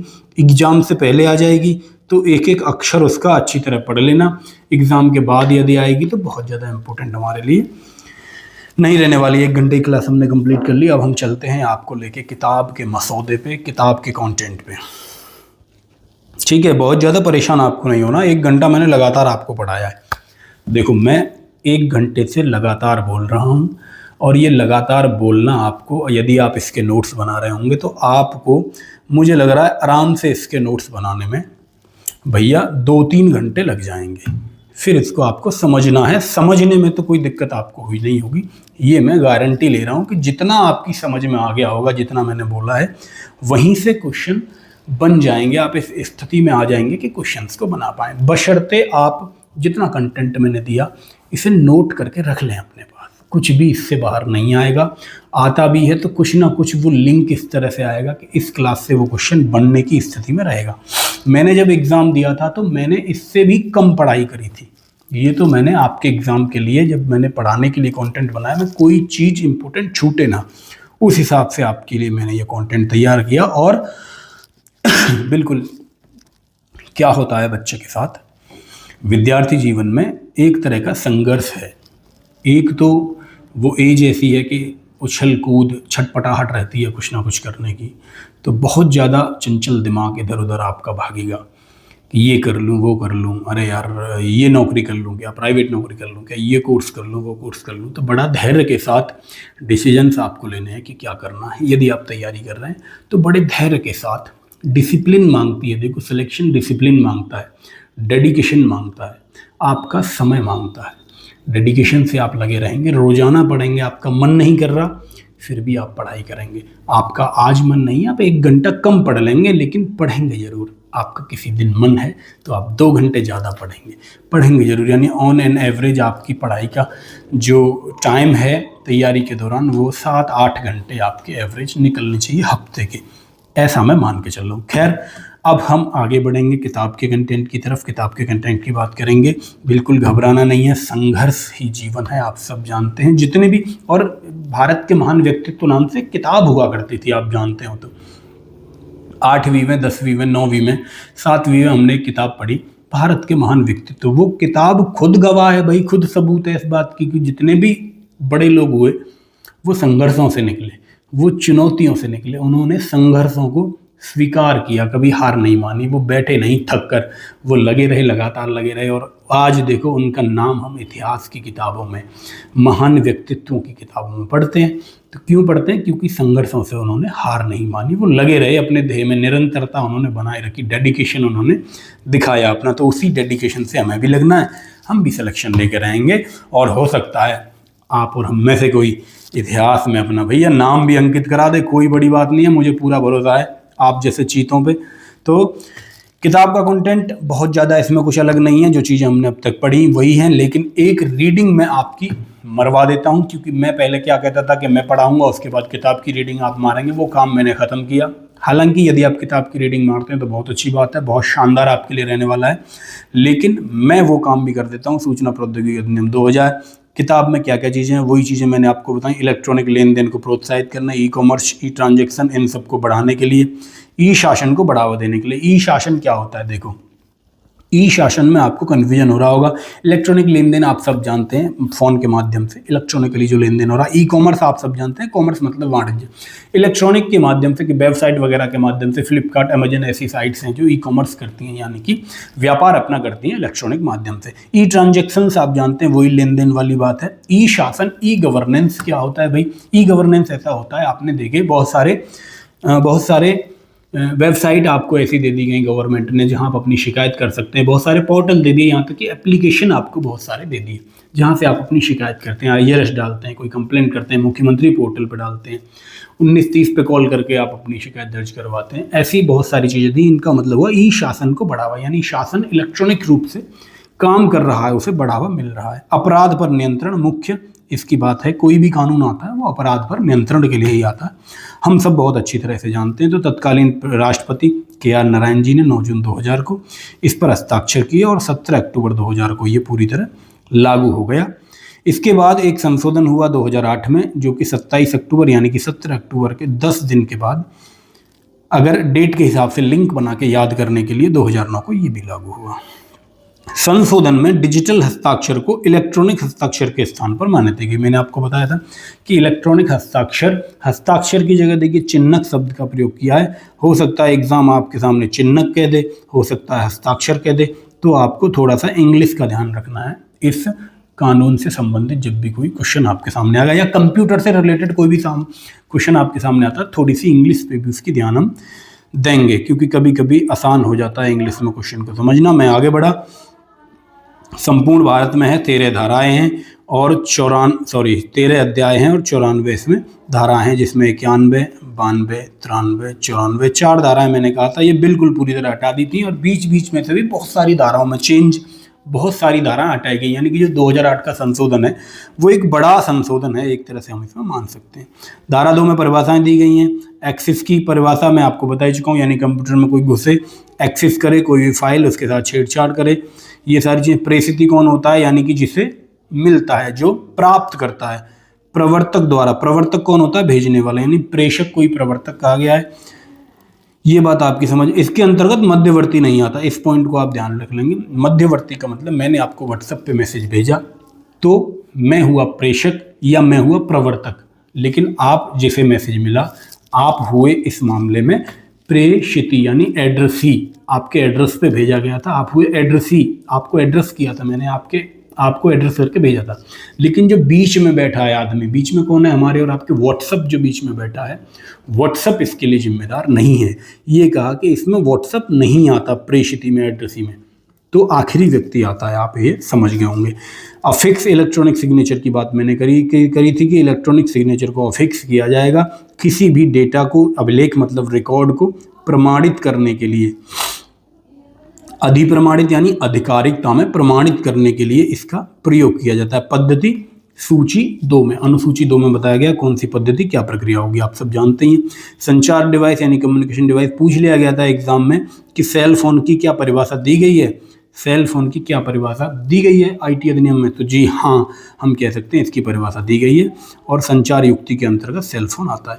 कंप्यूटर की परिभाषा इन्होंने दी, इन्होंने कहा कोई इलेक्ट्रॉनिक, कोई चुंबकीय यानी मैग्नेटिक, प्रकाश यानी ऑप्टिकल या अन्य प्रकार का डेटा संसाधन युक्त कोई भी सिस्टम है, कोई भी प्रणाली है जो लॉजिकल, अंकगणित यानी अर्थमेटिकल और मेमोरी जिसके अंदर है, मेमोरी से ये सारे काम कर सकती है, उसे कंप्यूटर का आ गया। नेटवर्क, एक या एक से अधिक कंप्यूटरों का समूह एक तरह से, जिनमें वायर्ड हो, नॉन वायर्ड हो। कंप्यूटर रिसोर्स क्या है इसके अंदर? Computer system, computer network, data, computer data संचय और सॉफ्टवेयर आदि जितने भी कंप्यूटर से संबंधित चीज़ें हैं वो उसके रिसोर्स में आता है। साइबर कैफे क्या है? जो जनता के कारोबार के अनुक्रम में इंटरनेट की पहुंच प्रतिस्थापित करता है, यानी इंटरनेट की सुविधा एक तरह से देता है। साइबर सुरक्षा क्या है? कंप्यूटर और उससे संबंधित जितनी चीज़ें हैं उनकी सुरक्षा। कोई भी भंडारण यानी कि डेटाबेस है, कोई डेटा यहाँ पे सुरक्षित रखा गया है, उसके अनधिकृत उपयोग को रोकता है, अनऑथराइज्ड उपयोग को रोकता है, उसे ही साइबर सुरक्षा कहा गया। डिजिटल सिग्नेचर, किसी भी अभिलेख को प्रमाणित करने के लिए डिजिटल सिग्नेचर होता है। इलेक्ट्रॉनिक अभिलेख क्या होते हैं? यानी कंप्यूटर के रिकॉर्ड जो भी है, कंप्यूटर में जितनी भी चीज़ें रखी हुई हैं उसे एक तरह से इलेक्ट्रॉनिक अभिलेख कहा जाएगा। ये आप समझ लेंगे। छोटी चीज़ें। उपयोगकर्ता कौन होगा? सब्सक्राइबर कौन होगा? सब्सक्राइबर ऐसा व्यक्ति है जो इलेक्ट्रॉनिक चिन्ह प्रमाण पत्र जारी कर सकता है, यानी जिससे शक्ति है सिग्नेचर करने की, कोई भी जैसे इस्तेमाल कर रहा है डेटा का, वो उस पर प्रमाणित उसे कर सकता है। प्रवर्तक ऑरिजिनेटर कौन है? जिसने संदेश बनाया, ऑरिजिन करना मतलब जिसने बनाया या जिसने भेजा, उसे ऑरिजिनेटर माना जाएगा। इसमें देखो उत्पादित करने वाला, बनाने वाला, भंडारित करने वाला, रखने वाला या ट्रांसमिट करने वाला, पारेषित मतलब ट्रांसमिट करने वाला या भेजने वाला होगा। इसमें मध्यवर्ती नहीं आएगा। जैसे फेसबुक पे कोई मैसेज भेजा, व्हाट्सएप पे कोई मैसेज भेजा, टेलीग्राम पे कोई मैसेज भेजा, तो मध्यवर्ती इसमें नहीं आएगा, केवल जो लास्ट वाला जो उसे जिसे प्राप्त हो रहा है वो आएगा। नॉर्मल मैंने फ़ोन से आपको मैसेज भेजा तो वो भी इंटरनेट सर्विस प्रोवाइडर जियो, एयरटेल इत्यादि कंपनियों के माध्यम से भेजा जाता है, तो बीच वाला यानी मध्यवर्ती उसमें नहीं आएगा, इंटरमीडिएटरी नहीं आएगा। इलेक्ट्रॉनिक अभिलेख का अधिप्रमाणीकरण यानी अंकीय चिन्ह लगाकर अधिप्रमाणित किया जा सकेगा। ये बात हुई। प्रमाण पत्रों के बारे में भी हमने धारा देखी थी कि प्रमाण पत्र धारा 35 में कैसे सिग्नेचर होते हैं डिजिटली। धारा 14 कहा इन्होंने, कोई बात नहीं। धारा 17 कोई बात नहीं। धारा 35 इंपॉर्टेंट है, इलेक्ट्रॉनिक चिन्ह का प्रयोग करके प्रमाण पत्र जारी होंगे जो होते हैं, जिसकी बात मैं कर चुका हूँ। धारा 37 में निलंबन की बात हुई। 38 भी मेरे काम की नहीं। मैंने कहा धारा 43 बात करती है कि कंप्यूटर से नेटवर्क से संबंधित किसी भी प्रकार की क्षति पहुंचाने की कोशिश करता है, तो वहाँ ये धारा काम करती है, धारा 43। देखो धारा 43 क्या कहती है? कोई व्यक्ति स्वामी या किसी अन्य व्यक्ति को किसी कंप्यूटर या कंप्यूटर नेटवर्क उसकी बिना अनुमति के कोई काम करता है तो अधिकतम 1 करोड़ रुपए तक का जुर्माना है। इसमें ध्यान रख लेंगे, 1 करोड़ रुपए तक का जुर्माना। देखो क्या करता है? एक्सेस करता है, देखो पहुंचता है किसी कंप्यूटर में, और एक्सेस के अलावा कोई डाउनलोड करता है, कुछ कॉपी करता है, प्रतिलिपि मतलब कॉपी करता है, उसका उद्धरण लेता है। यदि कोई व्यक्ति कंप्यूटर में कोई संदूषक यानी कि वायरस किसी प्रकार का डालता है, किसी कंप्यूटर प्रणाली के, कंप्यूटर के आंकड़े, कोई कार्यक्रम इत्यादि को क्षति पहुंचाता है, किसी डेटा को, आंकड़े मतलब डेटा को, कार्यक्रम मतलब किसी कोड को, प्रोग्राम को, तो वो भी इसके अंदर आता है। विच्छिन्न करता है यानी कि टेम्परिंग किसी प्रकार से करने की कोशिश करता है डेटा में, तो ये सारी बातें मैं आपको बता चुका हूँ। या फिर देखो एक पॉइंट और है जो मैंने आपको नहीं बताया, अनाधिकृत व्यक्ति, देखो प्राधिकृत कोई व्यक्ति है यानी कि मेरी फेसबुक आईडी है, मुझे उसमें लॉगिन करना है और कोई थर्ड व्यक्ति मुझे लॉगिन नहीं करने देता, यानी मैं तो प्राधिकृत व्यक्ति था, मैं ऑथराइज्ड व्यक्ति था, मेरा लॉगिन होना चाहिए था, लेकिन कोई व्यक्ति नहीं करने देता लॉगिन, तो उस केस में भी वो भी माना जाएगा कि उसने कंप्यूटर में क्षति की है। तो जो अथॉरिटी है उसे रोकने का काम भी यदि कोई करता है तो वो भी इसमें आता है। ठीक है। धारा 43 कहती है कि कोई भी डेटा को, कोई ऐसा व्यक्ति जिससे ये अपेक्षा थी कि वो डेटा को सुरक्षित रखेगा या जिसका कर्तव्य था डेटा को सुरक्षित रखने का, वो सुरक्षित नहीं रखता, तो धारा 43 का उसके लिए बनाई गई। आगे चले तो भैया धारा 44 की बात हो गई। धारा 44 की मुझे लग रहा है कोई ज़्यादा, अब देखो साइबर अपील अधिकरण, इसकी बात हमने कर ली। अध्याय 10 में 48 से 64 तक इसकी बात है, हमने बात करी थी। धारा 48 मैंने बताई थी कि साइबर अपील अधिकरण होगा। इस अधिकरण में एक अध्यक्ष और अन्य सदस्य होंगे, और कितने सदस्य, कौन अध्यक्ष होगा, केंद्र सरकार ये बताएगी।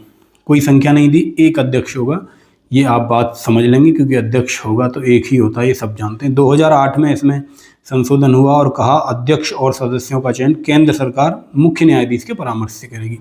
सिंपल सी बात। इसके बाद धारा 50 में बताया कि इनकी अर्हता, योग्यताएं क्या होंगी। योग्यता ये होगी उच्च न्यायालय का न्यायाधीश रहा हो या रहने के काबिल हो। जो साइबर अपील अधिकरण का जो अध्यक्ष होगा वो या तो उच्च न्यायालय का कोई न्यायाधीश हो या न्यायाधीश रहा हो या वो योग्यताएं रखना हो, तो इसका अध्यक्ष बनाया जा सकता है। इंपॉर्टेंट बात है, इसे थोड़ा सा ध्यान रखेंगे। और 5 वर्ष तक और 65 वर्ष तक की आयु करने तक जो अधिकरण मैंने आपको बताया, धारा 48 में अपील अधिकरण जो मैंने बताया था, उसका अध्यक्ष 5 वर्ष तक की उसका कार्यकाल होगा, 65 वर्ष की आयु तक रह सकता है। और योग्यता जो मैंने आपको बताई, योग्यता रखता हो उच्च न्यायालय के न्यायाधीश की कम से कम। ठीक है। 52 में वेतन भत्ते, इससे कोई मतलब नहीं हमें। 58 में अपील प्राधिकरण की शक्तियाँ, इसमें इन्होंने बताई क्या क्या शक्तियाँ हैं, इनमें बहुत ज़्यादा जानने की हमें ज़रूरत नहीं। 62 की बात करेंगे। देखो 62 की बात करेंगे। मैंने आपको बताया था कि एक तो न्याय निर्णय अधिकारी बना धारा 46 में। धारा 46 में न्याय निर्णय अधिकारी के पास कोई शिकायत गई, उसके बाद वहाँ से संतुष्ट नहीं आदमी, तो अगले 45 दिन में वो जो अधिकरण बनाया गया है जो दूरसंचार विवाद समाधान व अपील अधिकरण बनाया गया था धारा 48 में, तो उस अधिकरण में 45 दिन में जा सकता है। अधिकरण से भी संतुष्ट नहीं है तो वो आगे उच्च न्यायालय जा सकता है। उसके 60 दिन के बाद, अधिकरण के आदेश के 60 दिन के बाद माननीय उच्च न्यायालय में व्यक्ति जा सकता है। इसके बाद हमारे लिए इम्पोर्टेंट अपराध चैप्टर था। 65 से 78 तक जो धाराएं हैं वो अपराध से संबंधित हैं, जो कि 65 में कंप्यूटर कोड से छेड़छाड़, इन सब की बात मैं कर चुका। धारा 66 में कंप्यूटर संबंधी अपराध जो कि धारा 43 में दिए गए, इन सब की बात हम कर चुके बहुत अच्छी तरह। धारा 66A जो कि आक्रामक संदेश भेजने से संबंधित थी, जिसमें श्रेया सिंघल मामला मैंने आपको बताया था, यदि इसमें लिखा हो इन्होंने, यस 2015 का मामला है। श्रेया सिंघल बनाम भारत संघ 66A को असंवैधानिक घोषित किया क्योंकि ये धारा 19(1) यानी अभिव्यक्ति की आज़ादी संविधान की 19(1) का उल्लंघन करती है। वर्तमान में सोशल नेटवर्किंग साइट पर आलोचना करना, केवल आलोचना हो रही है तब यह नहीं माना जाएगा। केवल आलोचना संबंधी कोई कमेंट है, कोई मैसेज है, कोई लेख है, तब वो अभिव्यक्ति की आज़ादी में माना जाएगा, यानी कि 66A वहाँ काम नहीं करेगी। लेकिन भारतीय दंड संहिता IPC वर्तमान में BNS से संबंधित कोई मामला है तो वहाँ ये काम करेगी। 64B कंप्यूटर संसाधन कोई संचार युक्ति बेईमानी से कोई चुराता है, अपने पास रखता है, तो उसके लिए। 66C पहचान चोरी, पासवर्ड इत्यादि की चोरी करता है। 66D कंप्यूटर के संसाधन का इस्तेमाल करके छल करता है। ये इंपॉर्टेंट है क्योंकि इसका इस्तेमाल होता है पुलिस में बहुत ज़्यादा। कोई भी फ्रॉड किसी के साथ किसी प्रकार का होता है, पैसे को उड़ा दिया जाता है फ़ोन इत्यादि करके, लिंक भेज के, मैसेज करके, तो 66D वहाँ लगती है। किसी के एकांतता का परिरोध होता है, कोई व्यक्ति जानबूझकर किसी का चित्र लेता है, उसकी सहमति के बिना उसकी एकांतता का अतिक्रमण करता है, तो ये 66E वहाँ काम करती है, ये लगाई जाती है। 66F आतंकवाद के लिए दंड, और मैंने बताया था सबसे खतरनाक दंड आतंकवाद के लिए आजीवन कारावास इसमें बताया गया। 67 में अश्लील सामग्री वाली बात हुई, 67A में कामुकता व्यक्त करने वाली सामग्री की बात हुई, और B में मैंने बताया था कि बच्चों से संबंधित कोई बात होगी। बच्चा कौन? जो 18 साल से कम का है। कहीं इन्होंने लिखा नहीं, लेकिन हम लोग जानते हैं नॉर्मल कि बच्चा जो 18 साल से कम का यदि कोई इस्तेमाल हुआ है उसमें। ये इंपॉर्टेंट बात, तमिलनाडु बनाम सुहास कट्टी वाद, इसे भैया याद कर लेना बिल्कुल। ये वाद है जो कि पहला मामला है सूचना प्रौद्योगिकी अधिनियम 2000 का, धारा 67 का, जिसमें इंटरनेट पर अश्लील संदेशों को पोस्ट करने के मामले में दोषी करार दिया गया था इसमें। तो तमिलनाडु बनाम सुहास कट्टी, कट्टी से याद रखेंगे कि कट्टी की हो गई कट्टी भैया, और इसे दिया गया था दोषी करार सूचना प्रौद्योगिकी अधिनियम में। सू से सुहास ऐसे भी याद रखते हो, सा से सुहास, सा से सूचना प्रौद्योगिकी अधिनियम, तो सुहास वाला मामला जहाँ ही बनेगा वो सूचना प्रौद्योगिकी अधिनियम से संबंधित होगा। दो ही मामले इसमें हमने पढ़े। श्रेया सिंघल जो 66A से संबंधित है, जो कहता है अभिव्यक्ति की आज़ादी के खिलाफ ये बात है, किसी की आलोचना करने पर 66A नहीं लगेगी, लेकिन IPC का जहाँ उल्लंघन होगा वहाँ लगेगी, ये बात हुई। धारा 70 संरक्षण प्रणाली की बात करती है। संरक्षण प्रणाली की बात, यस इंपॉर्टेंट मामला है भाई, इसे भी थोड़ा सा ध्यान से हम लोग देखेंगे। इन्होंने कहा संरक्षण प्रणाली में कि एक राष्ट्रीय नोडल अभिकरण बनेगा साइबर अपराध की क्लास, यानी इससे पहली क्लास में मैंने बताया था I4C, Indian cyber crime coordination centre. I4C एक तरह से नोडल एजेंसी है जो काम करती है। एक नोडल अभिकरण होगा और साथ ही भारतीय कंप्यूटर आपात मोचन दल बनाया जाएगा, जिसमें अधिकारी और कर्मचारी नियुक्त होंगे। ठीक है, भारतीय कंप्यूटर आपात मोचन दल यानी Indian computer emergency response team, एक तरह से हम इंग्लिश में कहेंगे। ठीक है, इसकी फुल फॉर्म भी आपसे हो सकता है पूछ ले। तो ये सब बातें हम कर चुके। एक अधिकरण बनेगा भैया, एक नोडल अभिकरण बनेगा और एक दल बनेगा। ये थोड़ा सा आप याद रखेंगे, जहन में रखेंगे इस बात को। अपराधों के शमन की हमने बात करी 77 में। इन्होंने कहा कि 3 वर्ष के कारावास से दंडनीय अपराध का शमन हो सकता है, यानी न्यायालय उन्हें ख़त्म कर सकता है। शमन मतलब ख़त्म कर देना, उन्हें ख़त्म कर सकता है न्यायालय।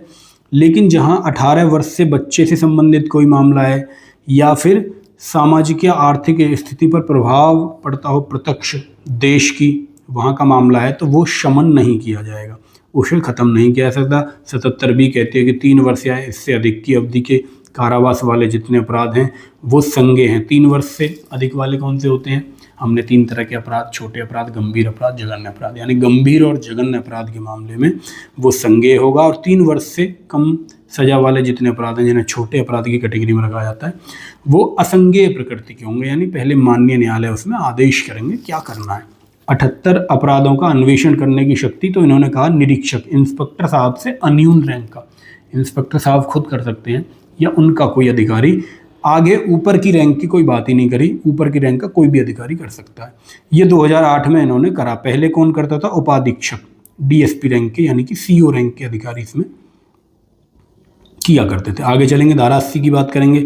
धारा 80 कहती है कि निरीक्षक से नीचे की पंक्ति या पद का ना हो कोई भी ऐसा पुलिस अधिकारी जो निरीक्षक है या उससे ऊपर की पंक्ति का है, किसी भी सार्वजनिक स्थान में प्रवेश कर सकेगा, निजी स्थान में प्रवेश नहीं होगा किसी भी हालत पे। आप सब जानते हैं, इंपॉर्टेंट बात है, निजी स्थान में प्रवेश नहीं होगा और बिना वारंट के गिरफ्तारी भी कर सकेंगे यदि कोई संदिग्ध व्यक्ति मिलता है और उन्हें ये संदेह होता है या ये उन्हें पूरी तरह भरोसा हो जाता है कि ये व्यक्ति साइबर अपराध कोई किसी प्रकार का करने वाला था।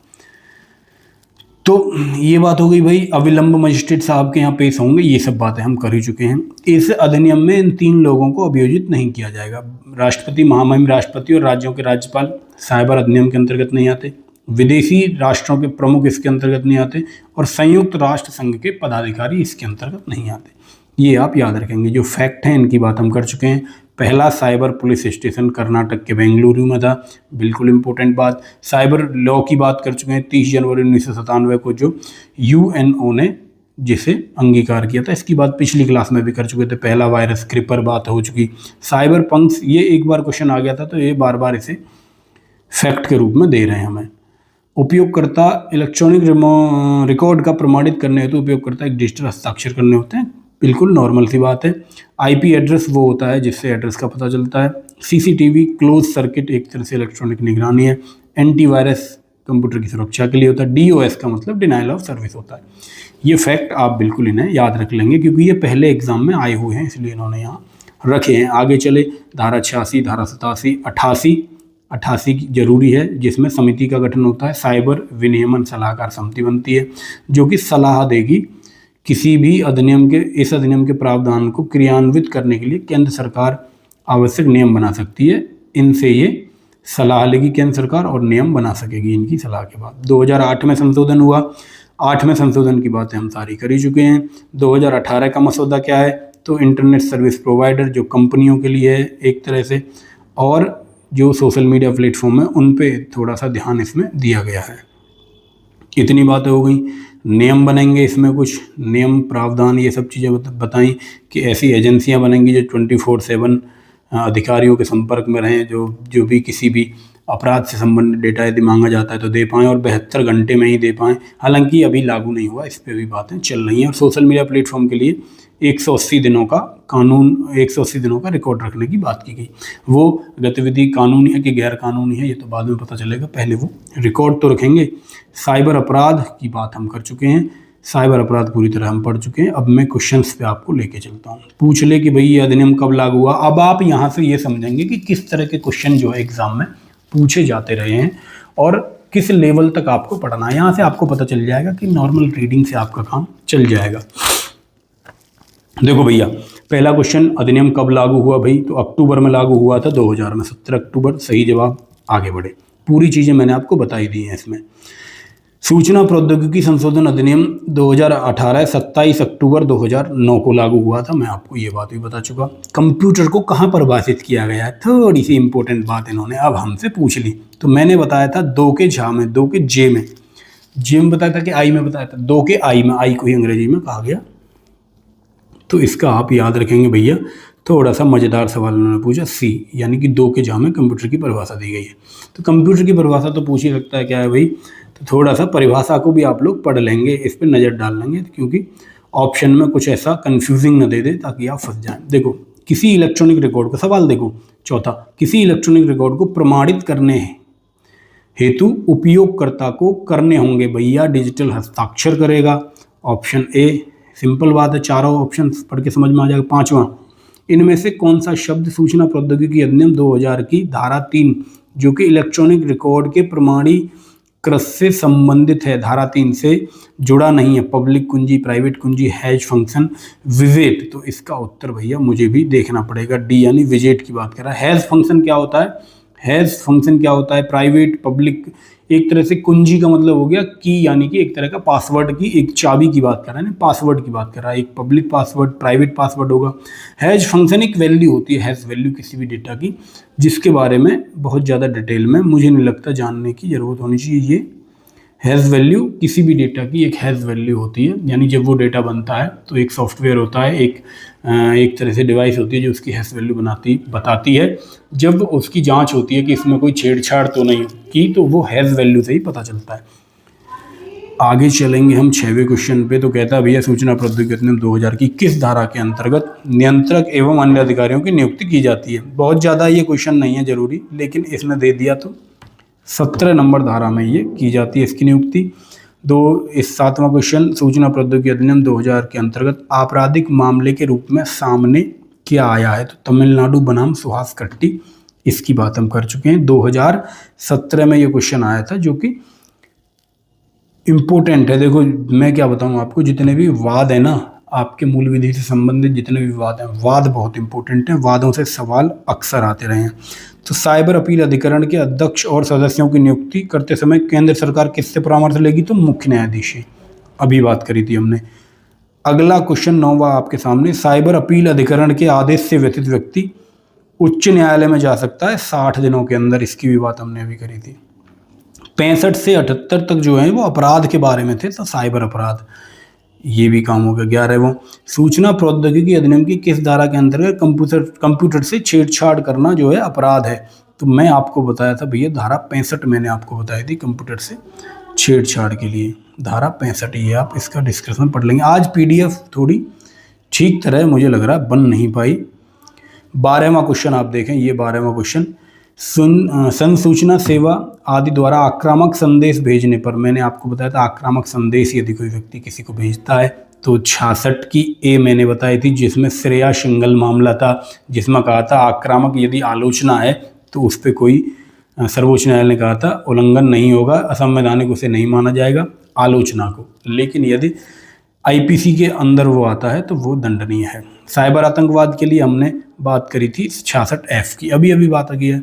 F फोर्स कहाँ काम करती है? आतंकवाद में, ऐसे याद रखेंगे। F से बनता है फोर्स कौन? आर्मी मतलब आतंकवादियों को धो डालेगी। तो 66F आतंकवाद से संबंधित, ऐसे ट्रिक बना के याद भी रख सकते हैं।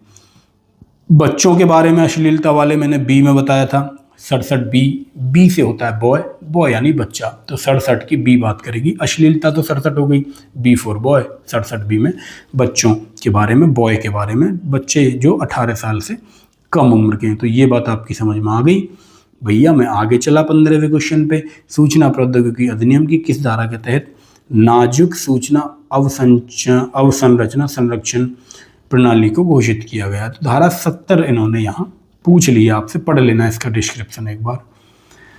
16वां क्वेश्चन आपके सामने, सूचना प्रौद्योगिकी अधिनियम 78 के अनुसार साइबर क्राइम से जुड़े मामलों की जांच का अधिकार भैया पुलिस निरीक्षक को है, पुलिस उपाधीक्षक, देखो इन सबको है भाई, देख लेना, क्योंकि ये सब ऊपर की पंक्ति के हैं। तो पुलिस उपाधीक्षक, अधीक्षक, ये कोई भी जांच कर सकता है, तो चारों इसमें सही होने चाहिए थे। अब मुझे लग रहा है कि भाई PDF बनी नहीं क्वेश्चंस की ठीक तरह, PDF बनाता हूँ। वैसे वीडियो भी हमारी बहुत लंबी हो गई, 1 घंटे का हमारा टारगेट रहता है, या 1 घंटे 25 मिनट तक बात हमारी पहुँच गई, तो मैं यहीं विराम देता हूँ। हम अगली वीडियो में मिलेंगे, क्वेश्चंस करवा दूंगा मैं इसके सारे, एक वीडियो में सारे क्वेश्चंस करवा लूँगा, 60-65 क्वेश्चन हम रखेंगे, वहाँ से प्रैक्टिस आपकी एक बार हो जाएगी और रिवाइज एक तरह से हो जाएगा अगली वीडियो में। तो आप सब लोग वीडियो को लाइक कर दो, कमेंट कर दो और शेयर कर दो, ताकि मुझे भी पता चल जाए बच्चों ने कितने ने देख लिया है वीडियो लास्ट तक, क्योंकि आपको भी पता चल जाएगा जब ये वीडियो देखेंगे। इस पर व्यू तो बहुत सारे आ रहे होंगे, लेकिन कमेंट कम होंगे। यहाँ कई, इसका मतलब है कि यहाँ तक बहुत कम बच्चे पहुँचे होंगे। जो बच्चा पूरी वीडियो देख रहा है ना, यहाँ तक देख रहा है,